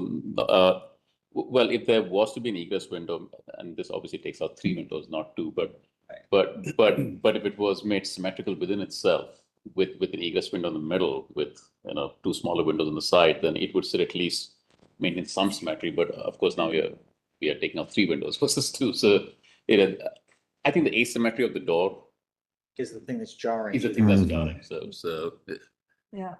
So you could make that. Or a pair of French doors that were somehow configured so that they match that 3 segment type of idea, maybe, Yeah. to allow for the appropriate opening. But again, I still I don't understand how much of an opening we have to work with. So a little more detail on those photos, as our chair has mentioned, a little more drawing to see what we actually have on a shop drawing with accurate measurements. That would help me a little more. Yeah, and I still go back to, do you have, again, and this is not for you, it's generally for all of us, because somebody wishes to use the inside differently than what it was designed for. Is that good enough reason? Then we open up this whole can of, we're going to start letting all sorts of changes happen because the intent of the occupier is to do whatever they want to do on the inside. True, and this Yes, could I have be- a question. I guess question. my question is, when you say what it was designed Yeah, for, what- yeah. what do you see it being designed? It's a living space. Well, it was originally designed to have the Yeah. set of 3 windows. That's the original Yeah, set architectural of 3 windows, detailing that's what I'm and saying. So I don't care if you're configuration. living in there or Oh, not. okay. It's I the, thought it's you the said- outside. you said- No, I no. thought you meant the inside. What the Well, inside- no, but yeah, all I was suggesting was, and not just this, future applications too. If the inside changes, that starts changing the outside, and what's our purview, and where do we? But the inside I have a hasn't question. changed. Well, I guess this question, when you say interior, are you speaking of what the use of the space on the interior was. And Mr. Spencer's question is, what do you presume to have been the intent of the space originally that you think is changed now? Oh, no, I mean, that's what I'm saying. I don't care what the inside was, but if whatever the reason, the change inside is causing a change on the outside, do we take that into consideration and up to what extent, right? Absolutely. Fire and life Right. safety, we have always Right. actually made provisions for it. Right, but again, if it was a multifamily unit and people were forced to live outside. But I would matter. argue. I would At the argue time, completely the opposite, right. because I there are don't think many at the homes- time fire safety was considered. We have precedent on Brighton Road that had bedrooms fitted out on the third floor that are no longer classifiable as bedrooms, And even if the occupant wants to use it only because of the fire and life safety. at risk. We have allowed other And amendments. yeah, and that's all I want, that's all I want in our discussion, so that we are very consistent and moving on, so that because. And this they're was keep single happening. family for those properties specifically, What is correct? Are they single family residences? Okay. Yep. I See, 'cause think I'm On new this to the list, past. there's a number of really big houses that all had Yeah. very prominent Columbus people from 1910 to 1920. Right. Oh, yeah, those were the servant All quarters. servant quarters. Yeah, on the they third lived up floor. there. Yeah. Yeah, so I think, yeah, so that's, so as long as we are like, again, following that Yeah, consistently from here on, and in the past, we probably have, so just so that we're all hearing the same thing. Now, I would throw out a different opinion on, I understand meeting the fire, life, safety, egress. I actually do appreciate the comment about like what's jarring is the asymmetry kind of thing. To me, the thing I still get stuck on thought of approving this is the aluminum railing around the whole third floor. That's very visual. It is high up the house, on the back. So what I wonder is, is it a single door or a pair of doors, even like maybe what Stuart was suggesting, and maybe could you do a Juliet rail just right at the edge of that so that you could get out in an egress scenario quick, but it's also not. But it's not a allowing- terrace. It's not a terrace. It's just an egress space. Yeah, I struggle with just the big Yeah. terrace component of it. And Because what that's not yeah, necessary. I'm saying, and what I heard though, is that you don't need even the terrace to egress, that's just a different thing. That's correct. You just, as long as you have windows and it's egress, the fire marshal will come get you or whatever, but you don't Good to need know. anything else. Yeah. Right. Yeah. So they're two different things altogether. Well, why don't since this is conceptual, we'll work on the drawings. And is it okay, we get together next month and we'll take a look at the drawings and if you happen to see a window that you feel meets the standards based on your findings of the drawings, then maybe that's a good option too. Okay. Sorry, real quick. No, Just for just process wise, just so you guys are aware, of course, I'm so sorry. Just- Since this is conceptual, it will need a new application submitted to go to action with updated materials, and just the deadline for applicants on this month's agenda is next Thursday, the 25th at 4 p.m. Okay. So just FYI, that's, yeah, for process wise. So I'm sorry. no problem. Yeah. Just to add to what you just said, no, it's not necessary for egress, but it would be nice to have another space up there, like the one on the second floor. It's nice. I enjoy it a lot. So and I think it looks sort of symmetrical where you have the one on the one side and the one on the other side. I think it adds to the way that the back of the building looks.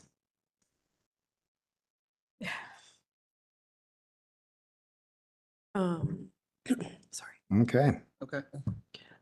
Thank you both. We appreciate your time. And if you, by the way, if you have iterations you want to bring back, so you heard obviously a variety of different ideas, right? There were a few Yes. people with different opinions. If your architect wants to drop 2 or 3 different approaches. Okay. And you want to bring them back to the business meeting, we can talk about that and give Okay. our feedback about what seems to look better, work better, Okay. Also don't, you can use this as a little bit of a sounding board, especially if this is not just like, I need to get this done tomorrow. Thank you. Thank you. Thank you, Thank you. commissioners. Thank you for your time. Sorry for your loss. Yeah. You saved the best for last. Thank you. No problems. And again, I'll look at those materials for the other part of that application as well, for the 2024 one. So I'll look into that next week for you. Can I give you a call tomorrow? Because I did upload everything, but I was. We're closed actually tomorrow. Yeah. for. Monday we be. Yeah, I Monday. did upload all the photos that you asked me for. Yeah, I just haven't been able to look today, unfortunately, but I can definitely look next week. So thank you very much. You too. Thank you. You as well. Are there any items of new or old business? I don't think so. No, and I think we got through every application. There was no-shows, so I think we're good. Yeah. Okay, Motion to adjourn. I will entertain a motion to adjourn, which the motion has been made. Second. Having a motion and a second, any further discussion? Hearing none. All those in favor say aye. Aye. Aye. We are officially adjourned at 6:47 PM. Thank Right. you, everybody.